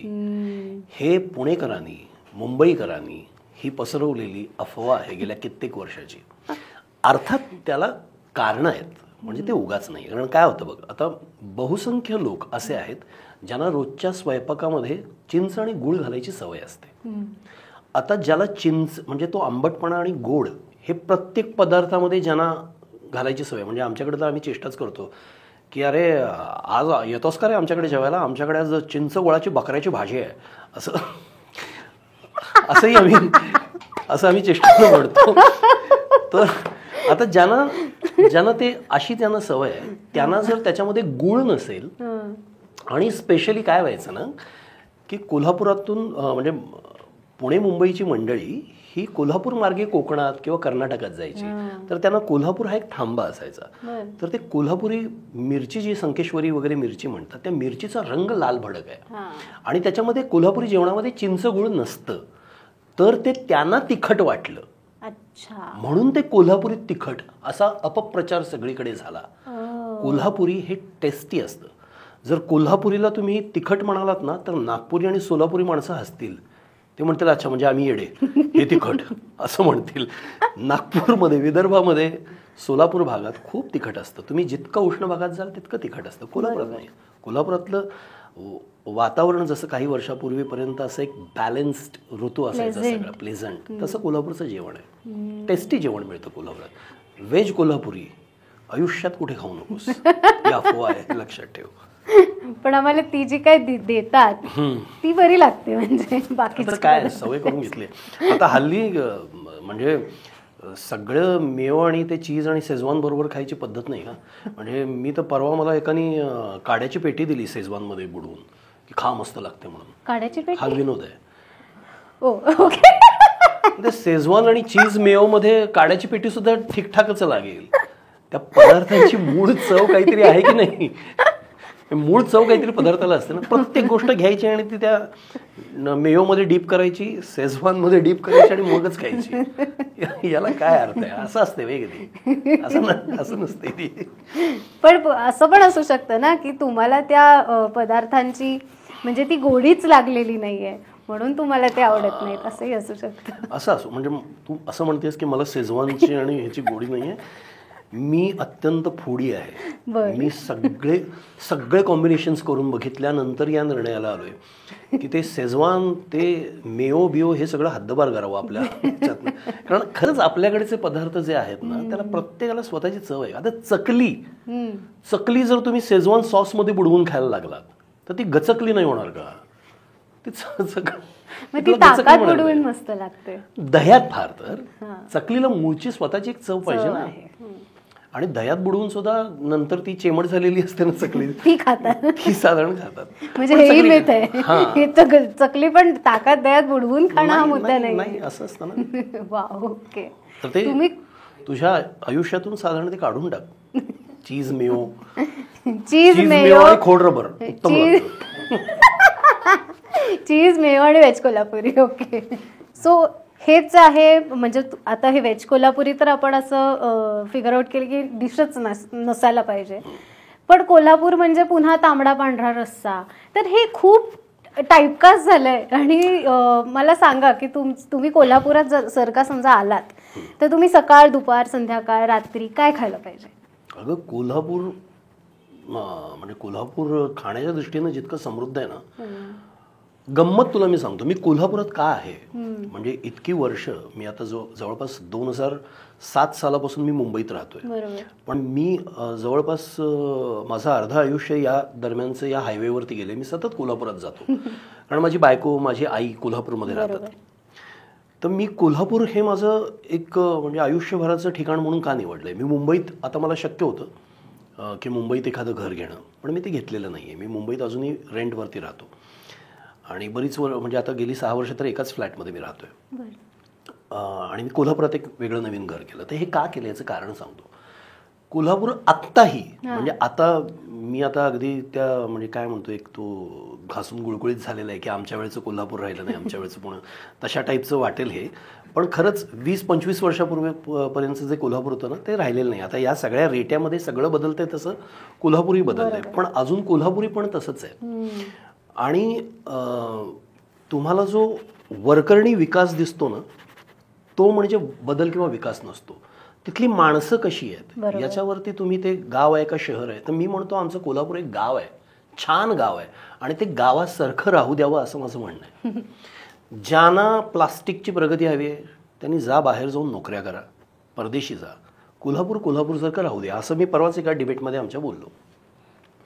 तर कोल्हापुरात आता बघ आमच्या इकडे सगळ्या सुविधा आलेल्या आहेत. म्हणजे कुठल्याही कारचं मॉडेल तुला कोल्हापूरमध्ये पहिल्यांदा मिळेल. म्हणजे मोठ्या मोठ्या कार कंपनीच्या टार्गेटमध्ये कोल्हापूर असतं की इथं आपल्या गाड्या विकल्या जातील. कोल्हापूरमध्ये मल्टिप्लेक्सेस आहेत. सगळ्या तुझ्या ज्या फूड चेन्स असतात, फूड जॉईंट्स, त्या सगळ्या ब्रँचेस कोल्हापुरात आहेत. 5 स्टार हॉटेल आहे.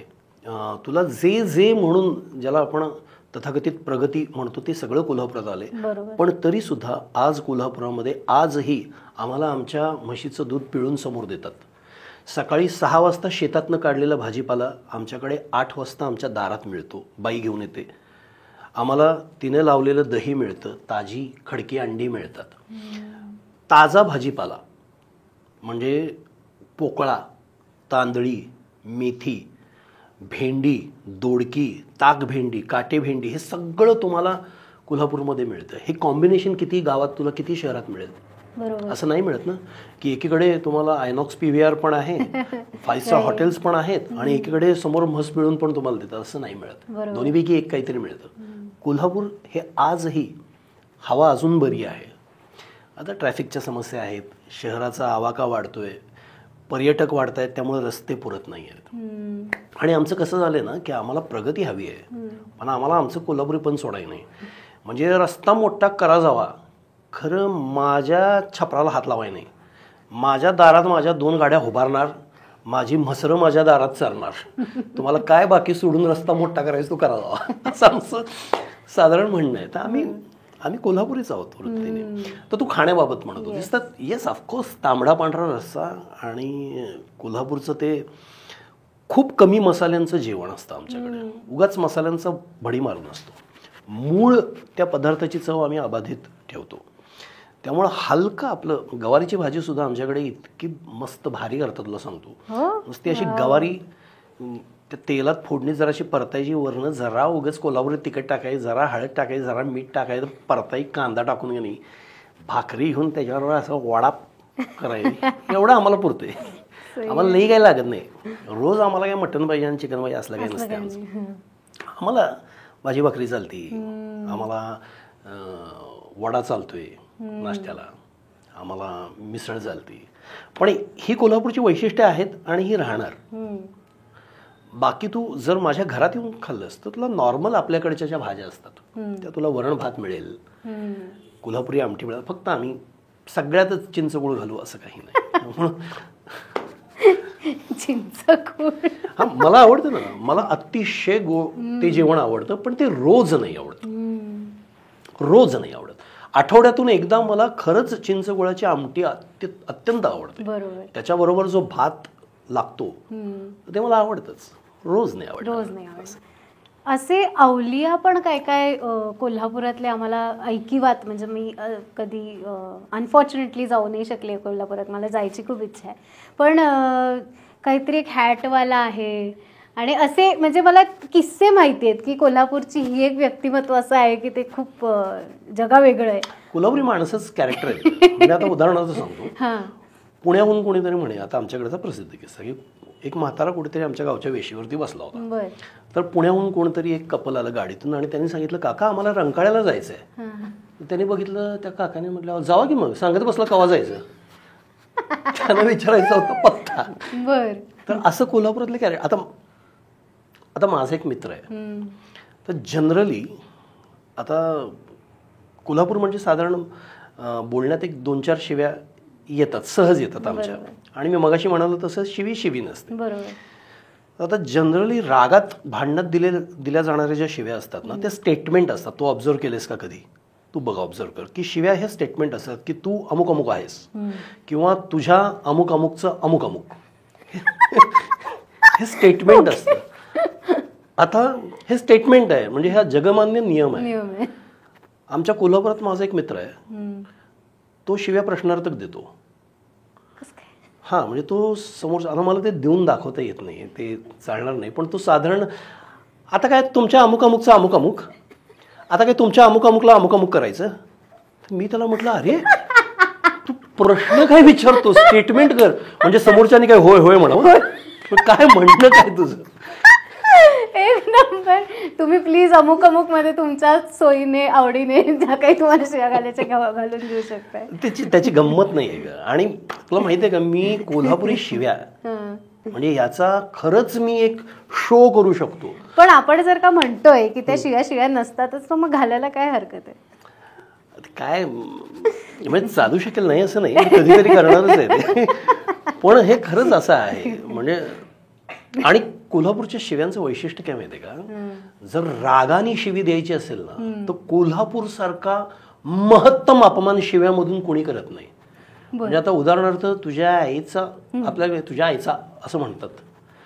कोल्हापूरमध्ये त्याला एक आरोह अवरोह देऊन त्याला विशिष्ट एक असा एका पोटातून येते, गळ्यातून येत नाही. नाही, ती डिझाईन केली जाते.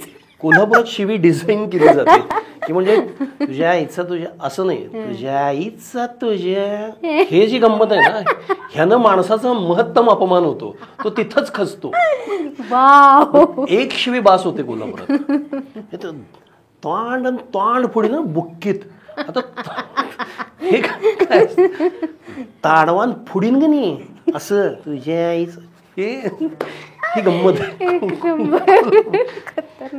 तर ते असं अशी जर कधी खरंच शिव्यांची, आणि मी म्हणालो तसं मला खूप सुचतंय सांगायला, इतक्या विलक्षण संकल्पना आहेत शिव्यामध्ये की 2 मिनिटं ती शिवी दिल्यानंतर दिलेल्यालाही वाटेल की हे असं कसं घडू शकेल, हे कसं शक्य आहे की ह्याच्यामध्ये हे आणि परत हे असं कॉम्बिनेशन होऊन हे कसं साकारेल. तर अशा अभिनव विलक्षण शिव्या कोल्हापूरमध्ये आहेत. हा वेगळा सेगमेंट करायला पाहिजे आपण कधीतरी, कोल्हापुरी शिव्या मी प्रात्यक्षिकासहित दाखवेन. म्हणजे मी तुला गंमत सांगतो. आता मी नॉर्मली मी माझ्या कामाच्या ठिकाणी कुठेही मी कधीच उगाच अपशब्द वापरत नाही. उगाचच म्हणजे आपल्याकडं हल्ली जे झालंय ना, की आपल्याकडे तुला माहिती आहे ना, हल्ली आपल्याकडे भीती वाटत नाही, आपल्याकडे कुणी घाबरत नाही, कुणी अस्वस्थ होत नाही, कुणाचा थरकाप उडत नाही, किंवा कुणाला फार हपका बसत नाही. आपल्याकडे या सगळ्याचं मिळून एकच होतं, फाटते. सगळ्यांचं हल्ली कुणी जरा काही झालं की अरे माझी फाटली, अरे अरे हे काय आहे. मराठीत एवढे सगळे शब्द आहेत, एवढे वाक्प्रचार आहेत, सगळं येऊन तुमचं तिथंच फाटण्याजवळच काय येतं. माझे लागले कसे, अरे कसे लागले, असे कसे ते लागले, काहीतरी त्याच्या अलीकडचं झालं असेल ना. अरे मला बॉस मिळाला नाही, माझे लागले, असं नसतं ना, त्याच्या अलीकडचं काहीतरी असतं ना. अरे मी घाबरलो, माझे हातपाय कापायला लागले, मला धसकाच बसला, असं काहीच नाही. दोनच अवयवांवरती येतं सगळं. तर मी हे कटाक्षाने टाळतो. मी सहसा उगाच जाता जाता MCBC असं करत नाही.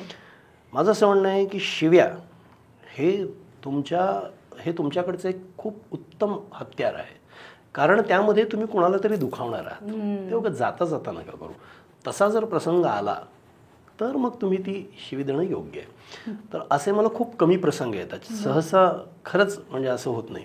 पण 1-2 जेव्हा प्रसंग आले, कोणीतरी असं जस्ट करायचा प्रयत्न केला, माझ्या 2 कोल्हापुरी शिव्यामध्ये तो माणूस शब्दशः खचला. त्याला हा कॉन्सेप्टच माहिती नव्हता जे मी त्याला सांगितलं. मला नंतर म्हणजे आजूबाजूचे येऊन दुसऱ्या दिवशी विचारायला लागले, अरे ते काल तू म्हणालास त्याचा अर्थ काय रे, ते काहीतरी इंटरेस्टिंग होतं, असं झालं. असं ते आहे प्रकरण. आणि ते त्याच वेळेला म्हणजे उगाच शिवी द्यायची नसते असं माझं म्हणणं आहे. तुमचा मला वाटतं एक NCCचा काहीतरी किस्सा आहे, तो मला ऐकायचा. तो मी माझ्या सोशल मीडियावरती लिहिला होता आणि खूप पॉप्युलर झाला तो. खूप ठिकाणी फिरला तो. आणि ती फॅक्ट आहे. काय होतं, मी मुळात बेशिस्त आणि अत्यंत असा ढिसाळ माणूस आहे. शिस्त म्हटलं की मला बरोबर उलट करावं असं वाटतं. आणि शिस्त म्हणजे माझ्या वृत्तीतच तो ढिसाळपणा आणि असा गलथानपणा. तर मी का कोणास ठाऊक मी NCC मध्ये गेलो ग. आता NCC म्हणजे सगळी शिस्त ना. ऑफकोर्स. तर त्या काळात काय होतं, हे मी तुला 92चं सांगतोय. तर संजय दत्तचे असे लांब केस वाढवायची मागे फॅशन होती. बरोबर. तर तसे मी पण वाढवले होते, असे मागे लांब केस वगैरे. आणि ते मी असे सेट बीट करून फिरायचो. आता NCC मध्ये ऍडमिशन घेतलं. NCC मध्ये चालत नाही ना, NCC मध्ये केस कट करायला लागतात. आता मला दोन्ही गोष्टी एका वेळेला पाहिजे होत्या, लांब केस आणि NCC. कारण तो युनिफॉर्म छान दिसायचा. युनिफॉर्ममध्ये ते परेड बिरेड वगैरे मजा आली मला. एक परेड केली तर मला ते मजाच आली. म्हटलं अरे हे भारी आहे काहीतरी, युनिफॉर्म घालून मी आपला मस्त चालतोय बिलतोय. तर त्या परेडला मी आयडिया काय केली, माझ्या एका मित्रांनी मला आयडिया दिली. मी त्या तुमच्या त्या हेअर पिन्स असतात ना लांबड्या, त्या अशा पिनअप केले सगळे मागचे केस. ती त्या NCCच्या टोपीमध्ये घातली व्यवस्थित आणि टोपी अशी पूर्ण कव्हर करून मी परेड केली. एक परेड माझी व्यवस्थित झाली. तर मी त्याचे किस्से बिस्से सांगितले मित्रांना. अरे बघितलं काय, लांब केस ठेवून संजय दत्त आणि NCC मध्ये जाऊन आलोय असं वगैरे सगळं सांगितलं. तर दर रविवारी ती परेड असायची आमच्या राजाराम कॉलेजच्या ग्राउंडवर. दुसऱ्याच रविवारी मी तसाच आपला पिना बिना सगळं असा सगळा गेलो. झालं 1-2 रांगेत उभा होतो. आणि एक असा सावळा उंच असा आणि मस्त स्मार्ट एक सिनियर कॅडेट होता. तो माझ्याकडे आला आणि मला म्हणाला, बाहेर आव. तर मी म्हटलं क्या, बाहेर ये असं तो मराठीत ओरडला. बाहेर आलो. तर त्यानं माझ्या डोक्यावरची टोपी अशी काढली हिसक्याने. तर माझे केस सगळे असे विस्कटले, तसे लांब केस आणि NCCचा युनिफॉर्म. सगळे हसायला लागले ना कॅडेट. 150-200 कॅडेट, मुली बिली त्यात. तो अपमान झाला माझा. तर तो म्हणाला काय आहे. त्याने मला धरलं आणि त्याच्या सिनियरकडे नेलं. तर ते काहीतरी काम करत बसले होते. त्यांनी ते माझे लांब केस आणि युनिफॉर्म बघितलं आणि ते म्हटलं अरे देवा हे काय असं त्यांचं झालं.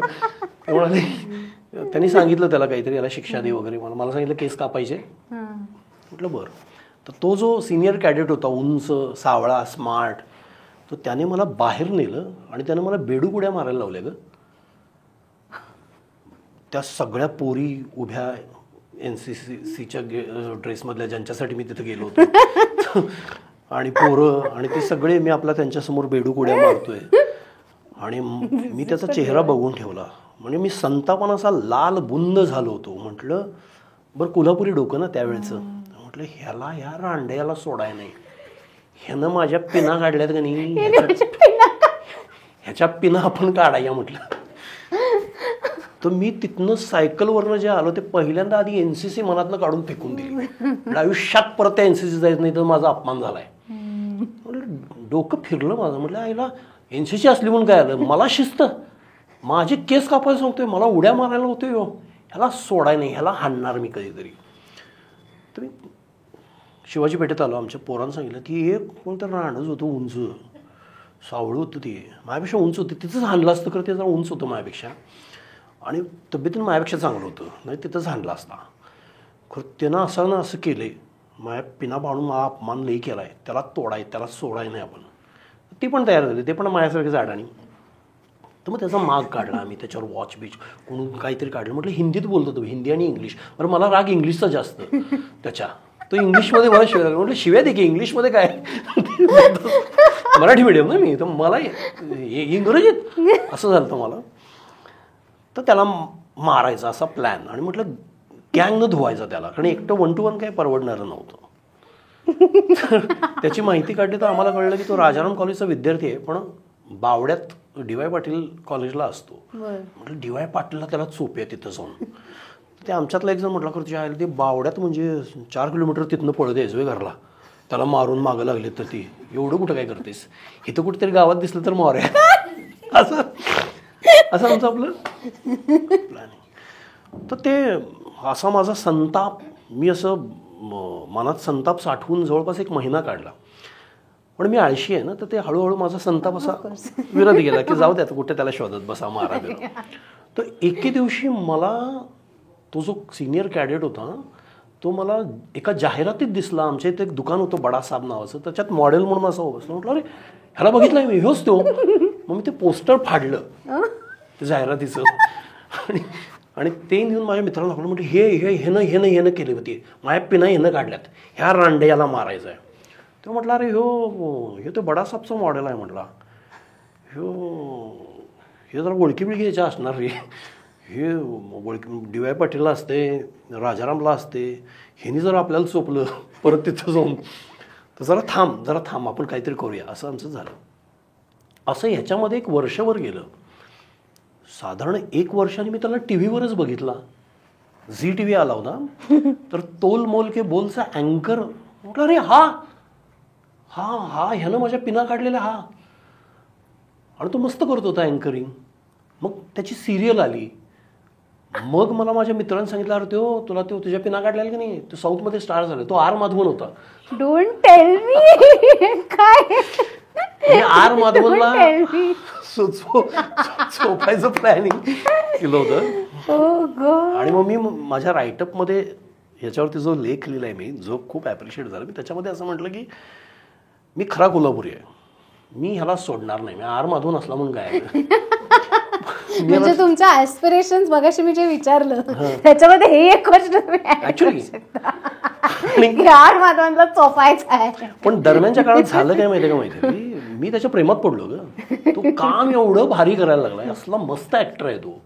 त्याच्या सगळ्या फिल्म्स मी बघितल्या, म्हणजे इतकं की मी एक अख्खा सिनेमा त्याला सेंट्रल कॅरेक्टरला ठेवून कन्सिव्ह केलाय.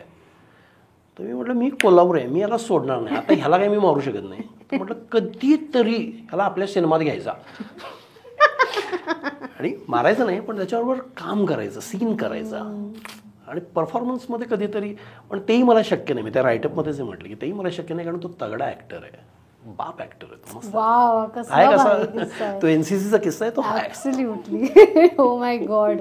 आणि त्याच्यावरनं मला रिकलेक्ट झालं की हो आर माधवन पण कोल्हापूर, आणि मला वाटतं विश्वास नांगरे पाटील आणि ते दोघं तिकडे. तो सिनियर होता मला, आर माधवन तो सिनियर होता, म्हणजे एनसीसी मध्ये पण सिनियर होता आणि तो वयाने पण माझ्यापेक्षा मोठा आहे. आणि ऍक्टर तर कमाल ऍक्टर आहे, माझा जाम फेवरेट ऍक्टर. कसलं भारी. आता मी तुला जे म्हणालो ना की मी फिल्मी आहे खूप, म्हणजे सिनेमाबद्दल माहिती असणं, तर एकदा गंमत अशी झाली. मी खूप साऱ्या सिनियर ॲक्टर्सना भेटलो आहे बरं का. आणि म्हणजे सिनियर म्हणजे अगदी हिरोज वगैरे असे नाही. म्हणजे धर्मेंद्रना मी भेटलो, मी त्याच्यावरती माझा लेख लिहिलेलाच आहे. मी अमिताभ बच्चनना मुद्दाम भेटलेलं नाही आहे. म्हणजे 1-2 वेळा चान्स आला होता, त्यांना ते असे शूट करत होते समोर आणि त्यांना जाऊन भेटायचं, पण मी बघितलं नाही त्यांच्याकडे. कारण मी अमिताभ बच्चन मी त्यांच्यावर प्रेम करतो म्हणण्यापेक्षा मी भक्त आहे अमिताभ बच्चनचा. आणि माझ्या जनरेशनसाठी अमिताभ बच्चन काय होता आणि काय आहे हे तुम्हाला कळणार नाही. कारण आज तुम्हाला ॲक्टर्स, तुमचा जो कोणी फेवरेट ॲक्टर तुझा असेल तो तुला ॲक्सेसिबल आहे, तो तुमच्या सोशल मीडियावरती आहे. तो सकाळी काय उठून करतो आणि त्याचा दिवस कसा चालला आहे तो तुम्हाला इंटरव्ह्यूमध्ये भेटतो, पॉडकास्टमध्ये भेटतो. उद्या तुझा आवडता ॲक्टर तुझ्याच पॉडकास्टला बसलेला असेल. मी अमिताभच्या त्या काळात लहानाचा मोठा झालो आहे 80s मध्ये, जेव्हा अमिताभ म्हणजे एक दैवी अफवा होती. तो खरंच आहे की नाही असं वाटायचं. कारण तो अमिताभ इंटरव्ह्यूज वगैरे मध्ये भेटायचाच नाही, तो फक्त पडद्यावरती दिसायचा. तर त्या काळातला मी आहे. तर मी अमिताभचा भक्त आहे. तर मी अमिताभनं बघितलं नाही यासाठी की म्हटलं समजा अमिताभ बच्चन मला दिसला तर मला असं वाटेल की आता अमिताभ बच्चनच दिसला, आता जगण्यासारखं काय राहिलं. आणि मला जर विरक्तीच आली की आता बच्चन दिसला, आता बास, आता सगळं सोडू आणि हिमालयात जाऊ, तर संसार आहे, बायका मुलं आहेत, म्हणून मी अमिताभ बच्चनला भेटलो. तर तर मी बऱ्याच अशा ॲक्टर्सना भेटलोय की जे फार कोणाला आता माहिती नाही आहेत, थोडे विस्मृतीत गेलेत. म्हणजे विक्रम नावाचे एक ॲक्टर होते, Right. ते एकदा मी SL स्टुडिओमध्ये शूट करत असताना तुम्हाला विक्रम माहिती नसतील, जुली नावाचा एक खूप गाजलेला सिनेमा आहे, कदाचित तुम्ही ऐकलं तर तुम्हाला म्हणजे बघितलं तर तुम्हाला कळेल, त्यातली गाणी खूप हिट होती. तर ते एकदा मला शूट करताना दिसले, तर त्यांना मीच ओळखलं, माझ्याबरोबर खूप जण होते, पण मी म्हटलं अरे हे विक्रम आहेत, कारण ते बदलले होते अख्खे. ते जे जुलीमधले विक्रम आहेत ते आता तसे दिसत नाहीत. तर मी त्यांच्याशी जाऊन गप्पा मारल्या अर्धा तास, ते खुश झाले. असं मी खूप करतो. ओके. आलोकनाथ झालं असं की मी एक सिनेमा करत होतो, पुन्हा गोंधळ पुन्हा मुजरा नावाचा, ज्याचा निर्माता मकरंद अनासपुरे आणि सयाजी शिंदे आणि सुरेश सुवर्ण अशी जी मंडळी होती त्यांनीच प्रोड्यूस केला होता. आणि त्याच्यामध्ये एक माझा चांगला रोल होता.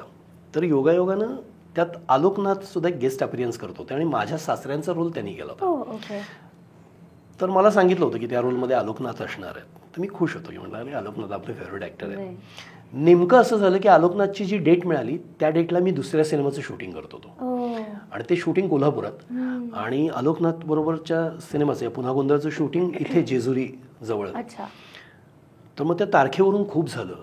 म्हणजे मकरंद मला म्हणाला की अरे स्वप्न काहीतरी कर रे बाबा, ते एकच डेट त्याचे मिळाले, स्वप्न काय तर करणार रे स्वप्न, असं तर आमचं झालं सगळं. तर मग तोडगा असा निघाला की मी सकाळी कोल्हापुरात त्या सिनेमाचं शूटिंग करेन 7 ते 11. 11 वाजता मी बाय रोड जेजुरीपर्यंत येईन आणि लवकरात लवकर पोहोचून आलोकनाथ बरोबरचा एक सीन होता तो करेन. आता इकडे काय झालं, माझं तसं तिकडे सुरू झालं. मी 11 वाजता तिकडून निघालो. मीनवाईल आलोकनाथना मुंबईला जायचं होतं. आणि गंमत अशी झाली की त्यांचं जे माझ्याशिवायचं काम होतं ते लंच टाईमलाच संपलं आणि त्यांना माझ्यासाठी ताटकळावं लागलं. तर ते सगळे सांगत हो सर, एक आर्टिस्ट आ रहा है ना कोल्हापुर से, उसके साथ आपका सीन है तो थोड़ा रुकना पड़ेगा. तर ते त्यांचं असं कोण आहे यार, कौन आने वाला आहे, क्या आहे असं डबल असं ते जरा अपसेट झाले होते. तर मी जेव्हा सेटवरती पोचलो तेव्हा मला सांगितलं की आलोकनाथ लवकर आवरते, आलोकनाथ जरा अपसेट आहे. मी म्हटलं ठीक आहे, म्हटलं मी बोलतो त्यांच्याशी. मी मेकअप करून शॉट लागेपर्यंत मी त्यांच्याजवळ गेलो. म्हटलं सर मी स्वप्नील राजशेखर, मी कोल्हापूरचे आहे. म्हटलं अच्छा हां. म्हटलं सर मैं फॅन हूँ आपका. हां. ते माझं काही ऐकून घेण्याच्या किंवा फार माझ्याशी बोलण्याच्या म्हटलं सर मैंने आपके सारे काम देखे. अच्छा हाँ. सर मैंने आज की आवाज़ देखी है जिसमें आप एक साइड किक बने हुए थे. तिथं त्यांनी लुबला आज की आवाज़, अच्छा वो देखिए. हाँ सर, वो आप नाना पाटेकर मेन विलन थे, आप साइड किक थे उसमें, गुंडे बने हुए थे ना, वो भी देखी है मैंने. अच्छा. म्हटलं सर मैंने कामाग्नी देखी है. ते वळले, ते बोलले कामाग्नी, तुमने कामाग्नी देखी है. आता कामाग्नी का, तर आलोकनाथनी हिरो म्हणून केलेला एकमेव सिनेमा आहे. आलोकनाथ आणि टीना मुनीम अशी पेर होती. तर ते म्हणाले तुमने कामाग्नी देखी है, तुम तो बहुत छोटे हो गए उस टाइम पे. म्हटलं हाँ सर छोटा ही था, लेकिन वीडियो पे मैंने देखी है कामाग्नी. तर त्यांना ते फार काही पटलंय असं मला वाटलं नाही. मग मी त्यांना म्हटलं सर उसका टाइटल सॉन्ग बहुत प्यारा था, इलैयाराजा का म्यूजिक था ना उसमें. आणि मग मी त्यांना म्हणून दाखवलं की जिसके सहारे रंगी नजारे, जीवन है एक रागिनी, रूप बदल के प्रेम बने जो, वो है कामाग्नी. ते असे झाले, सच में देखिए यार तुमने, आओ बैठो. मला बसूनच बाजूला. म्हटलं सर यही नहीं, मैंने प्यार किया, मेरे पास 15 टिकट है मैंने प्यार किए. क्या बात करते हो. म्हटलं हाँ मैं सर 15 बार थिएटर में देखी है मैंने, आपका एक एक डायलॉग मुझे जुबानी याद है. म्हटलं अच्छा. मी सुरूच झालो. म्हटलं वो जो सर आपका सीन था ना, वो जब वो बोलता है कि मैंने तुम्हारी बेटी को यहाँ पे रख के एहसान किया, उसके बाद में आप शुरू हो जाते हो कि एहसान, तुमने मेरी बेटी को यहाँ पे रख के मुझ पे एहसान किया, क्या यही नाम रह गया दोस्ती के रिश्ते का. नहीं किशन कुमार चौधरी, मैं तुमसे एहसान नहीं लूंगा. आता आलोकनाथ जॉइन झाले, आम्ही कोरसमध्ये. दाम चुकाऊंगा मैं तुम्हारे इस 5 स्टार होटल का जहाँ पे तुमने मेरी बेटी को रखा, उसे खिलाया, उसे पिलाया. क्या है यहाँ के लॉजिंग चार्जेस, बोर्डिंग चार्जेस, 10,000, 20,000, 50,000. टूट गए दिल के रिश्ते भाभी, चलाओ. तर ते आलोकनाथने उठून मिठी मारली. म्हणलं यार तुम कमाल हो यार. आणि मग मी त्यांना सांगितलं सर वैसे मैं राजशेखर जी वो मेरे फादर. ते म्हटलं अरे ये पहिले क्यों नहीं बताया, कारण पप्पाने आणि त्यांनी एकत्र काम केलं 2 सिरियलला. तर गंमत बघ मैथिली की जो माणूस माझ्यावरती अपसेट होता तो माझ्या या चापलुसीमुळे, या चतुराईमुळे, या क्लुप्तीमुळे तो माणूस त्यांनी मला सोडलं नाही. अख्खा सीन आम्ही धमाल केला. त्यांनी ते जाईपर्यंत मला 2-3 वेळा मिठी मारत होते. त्यामुळे यार तुम प्लीज मेरे घर पे आना, मेरी बीवी के सामने ये सब करेंगे आपण, वो गाना भी गाना और दोनों साथ में डायलॉग बोलेंगे. मी त्यांच्या अंधेरी वेस्टला लक्ष्मी इंडस्ट्रियल इस्टेटमध्ये त्या मला वाटतं सबच्या गल्लीमध्ये त्यांचं घर आहे.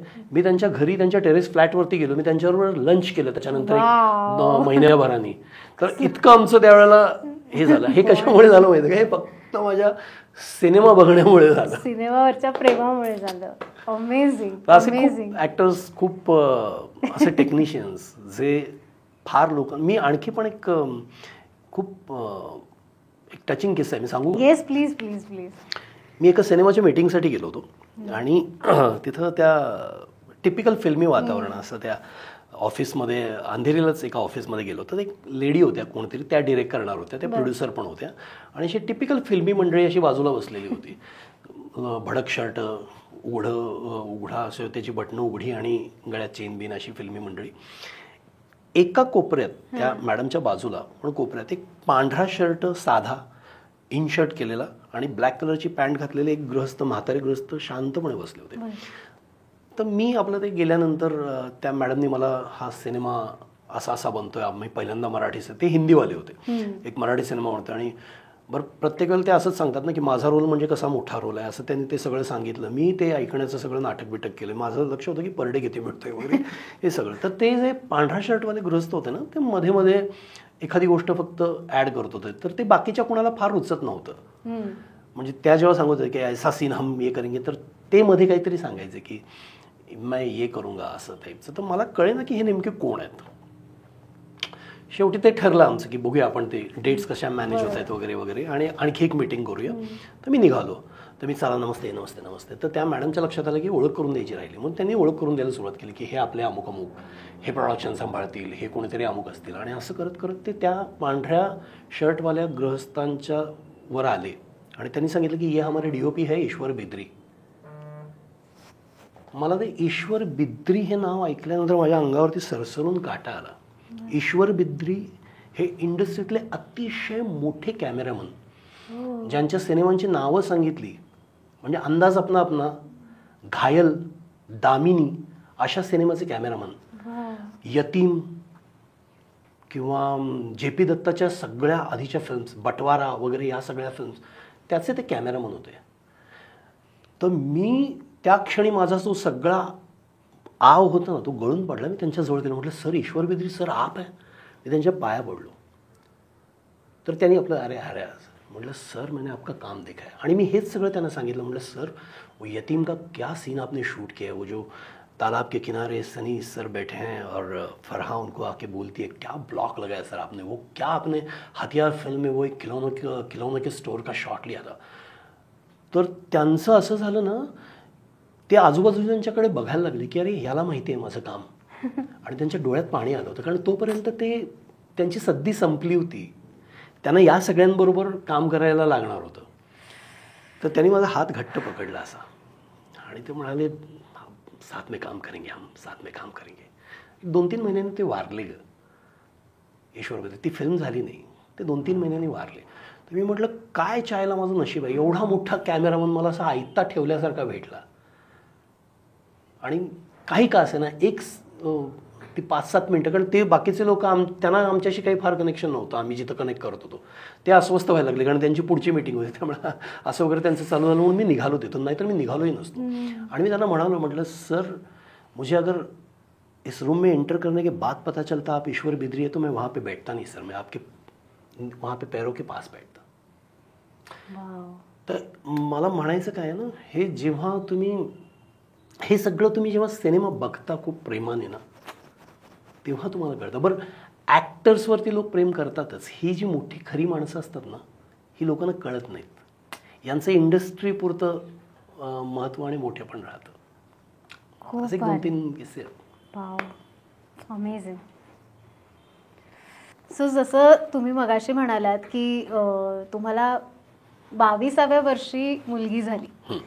सो तुमच्यातलं आणि तिच्यातलं अंतर फार कमी असेल, म्हणजे वय बघता बाबा हा म्हणजे फादर फिगरच, पण तरी सुद्धा मित्र म्हणून जास्त तुम्ही बॉन्ड केलं असेल असं माझं मी गेस करते, आणि तुमचे रील्स बघून तर तसंच मला वाटतं. अगं म्हणजे मी हा माझा खूप घिसापिटा विनोद आहे, पण तो मी पुन्हा करेन की माझी मुलगी आणि मी लहानाचे एकत्र मोठे झालोय. राईट. तर इतके, कारण मी खरंच लहान हा, होतो, मला 22 काहीच वर्ष कळत नव्हतं. नथिंग आजच्या म्हणजे काळात. असं झालं की अरे चला करिअर करायचंय हो, आधी लग्न तरी करूया मग करिअर करू, असं झालं माझं. मग पटकन मुलगी झाली. ते इतकं लवकर झालं सगळं, राईट. आणि लगेच मुलगा पण झाला मला.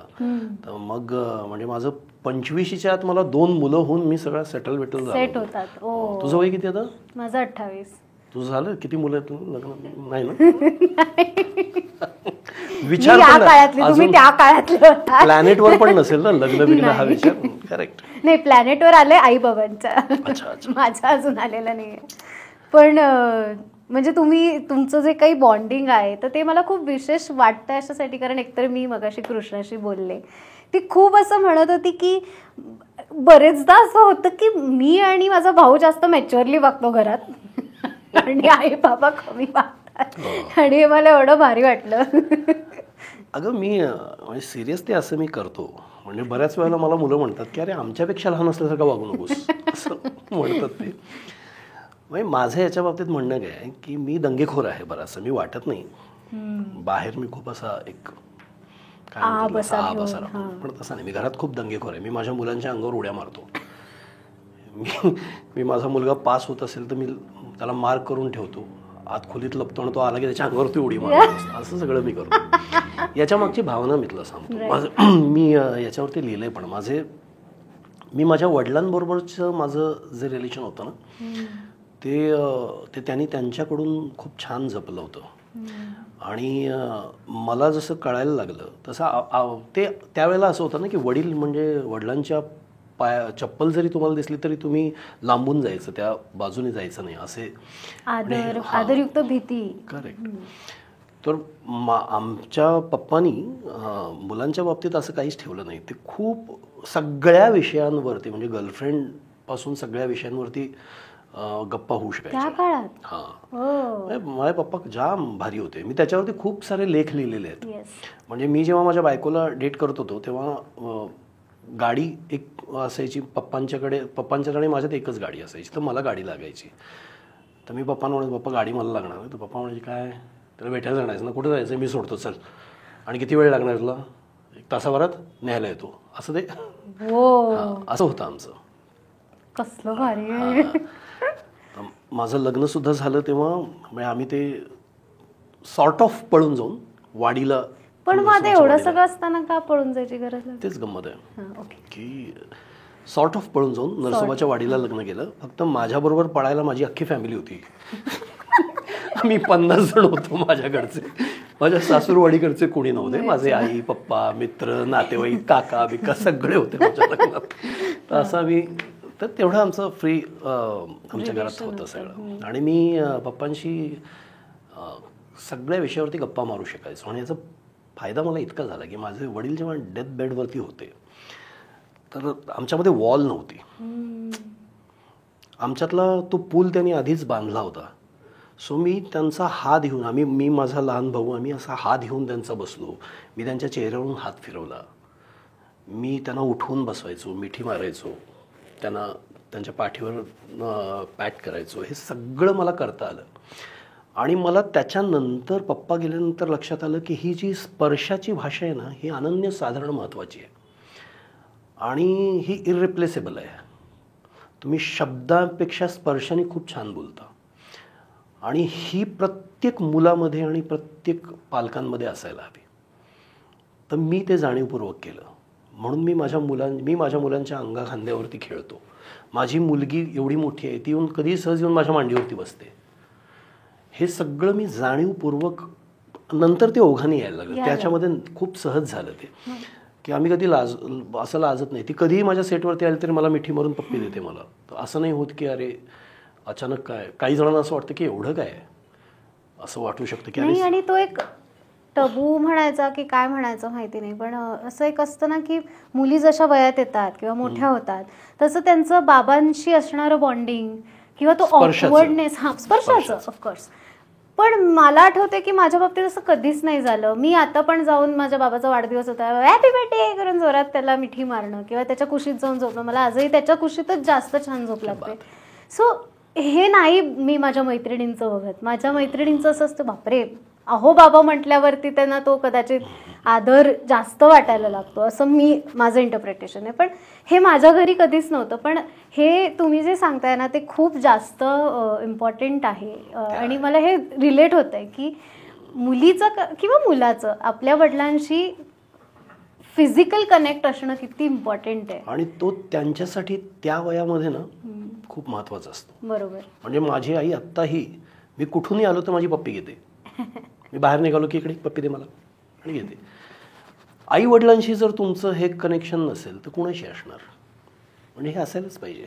बाकी आपण इंडस्ट्रीत प्रत्येकाला अरे यार म्हणून मिठी मारतो, कामाच्या ठिकाणी करतो. अरे घरात आई वडील आहेत, बाहेर कराच, प्रश्नच नाही. स्पर्शाची भाषा सगळ्यांसाठी चांगलीच आहे, ती संवादाची मोठी भाषा आहे. पण आई वडिलांच्या बाबतीत ते असायला हवं. आणि हे मी वडिलांच्या बाबतीत खूप, पप्पांच्या बाबतीत बघितलं की ते मला त्या काळामध्ये खूप त्याचा, आम्हाला दोघांनाही ते जाणवलं की हे महत्वाचं आहे, किती महत्वाचं आहे. तर मी त्यामुळे ना हे जाणीवपूर्वक हे ठेवलंय. मी असलं काही नाही, मी मुलांच्या अंगाखांद्यावरती खेळतो. म्हणजे बाप मुलांच्या अंगाखांद्यावरती खेळतो हे जरासं ऐकायला नवीन वाटतं नाही. आणि हे लिटरली जेव्हा आम्ही बोलत होतो दोघी तेव्हा तिने लिटरली मला हे सांगितलं की ते आमच्या अंगाखांद्यावर खेळतात. ओके, म्हणजे प्लीज एक्सप्लेन. आणि मी तर माझ्या पोराच्या मैत्रिणी आल्या की मुद्दाम करतो, ऑकवर्ड करायला कसलं भारी. पण तो खरंच होतो आपण. हा म्हणजे तो थोडासा होतो. माझे वडील असं करायचे, माझे पप्पा. मी जेव्हा कॉलेजला जायला लागलो आणि आमच्या काळात ते नवीन 90s मध्ये, मिड 90s मध्ये असं अचानक मुलं मुली मैत्रिणी वगैरेच व्हायला लागले कोल्हापुरामध्ये. असं जेव्हा झालं तर त्याचा तर ते मित्रमैत्रिणी व्हायला लागले तेव्हा. तर माझ्या मैत्रिणी त्यावेळेला लँडफोन होता. तर माझ्या मैत्रिणीने कोणी जर फोन केला तर माझ्या पप्पांचा व्हॉइस खूप असा बेसचा मस्त व्हॉइस होता आणि त्यांना तो बेस लावायला पण आवडायचं. नॉर्मली फोनवरती ते स्पेशली असं जाम बेसमध्ये बोलायचं. ते फोन उचलायचे, हॅलो, तर तिकडून म्हणायचं कोणीतरी की काका. कोण काका? राजशेखर बोलतोय. हां स्वप्नील आहे का? पप्पा इकडून, स्वप्नील, अगं ट्रेलर काय बघतेस, पिक्चर बघ ना, मी आहे माझ्याशी बोल. जाम फ्लर्ट करायचं. वाव.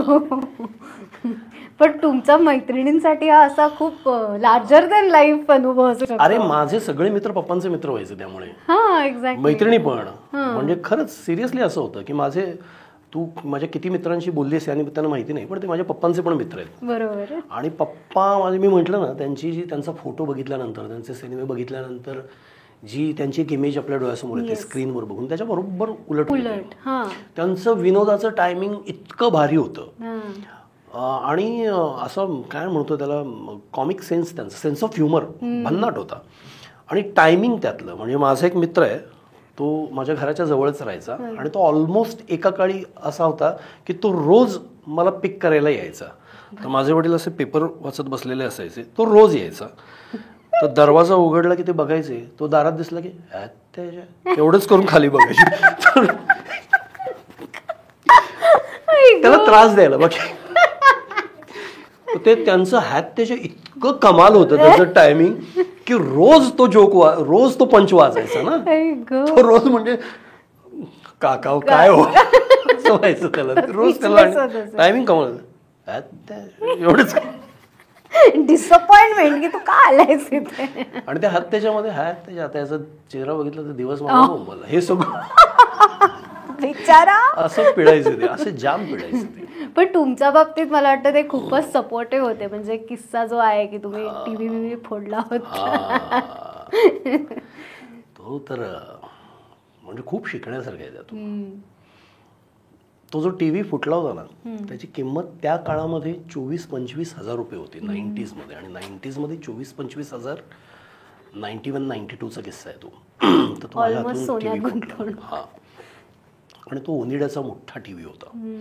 तो माझ्या हातून फुटला. तर माझ्या आईनी शेजार पाजाऱ्यांनी म्हणजे माझे वाभाडेच काढले, जे करेक्ट होतं. माझी आई मला म्हणत होती की आपण लवकर मोठा टी व्ही घेऊ. मला मोठ्या टी व्हीवरती सिनेमा बघायचा असायचा आणि केबल आली होती.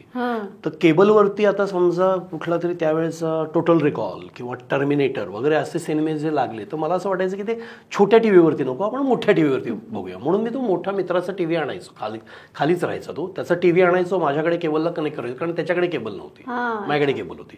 तर तो कनेक्ट करायचो आणि मी तो सिनेमा बघायचो. तर ते असं करताना मला आईने सांगितलं होतं की आपण लवकर टी व्ही घेऊया, थांब मी तुला घेऊन देते, असं नको लोकांची वस्तू आणत जाऊ. तर मी ऐकायचो नाही. तर तो मी टी व्ही घेऊन आलो आणि एके दिवशी तो द्यायला जाताना त्या जिन्यामध्ये माझं हे अडकलं एका खुंटीला आणि टी व्ही असा स्लो मोशनमध्ये खळ खळ खळ खळ फुटला. 25,000चा टी व्ही. म्हणजे मी आत्महत्या वगैरे करायच्या याला गेलो होतो की आता काय करावं. 25,000 रुपये मी तर काही कमवू शकत, माझी लायकी नाही 25,000 कमवायची. आता वडिलांवरती आईवरती एवढं ओझं. तर माझे पप्पा आले त्या दिवशी दिवस बाहेर, त्यांना हे माहिती नव्हतं, ते बाहेर गेले होते, गावाहून कुठून तरी आले. त्यांना कळलं की स्वप्नीलने असा असा टी व्ही फोडलाय लोकाचा 25,000चा. तर त्यांना कल्पना होती. बरं त्यांचं मी तुला म्हटलं तसं 80s लेट 80s आणि 90sमध्ये त्यांचं असं काही फार कामं चालू होती असं नव्हतं. तर त्यांना ते असं ती मोठी अमाऊंट होती त्यांच्यासाठी. म्हणजे माझ्याजवळ आले, माझ्या बाजूला बसले आणि मला काय टी व्ही फुटला, आपण घेऊन देऊ त्याला. सिनेमा कुठला बघितलंस? मी आधी 2 मिनटं त्यांच्याकडे बघतच बसलो. म्हटलं म्हणजे ते फ्रेंडली होते, पण ते हे असं करतील मला माहिती नाही. मी म्हटलं पिक्चर कुठला होता, कुठल्या पिक्चरसाठी तो टी व्ही फोडलास? म्हटलं टर्मिनेटर.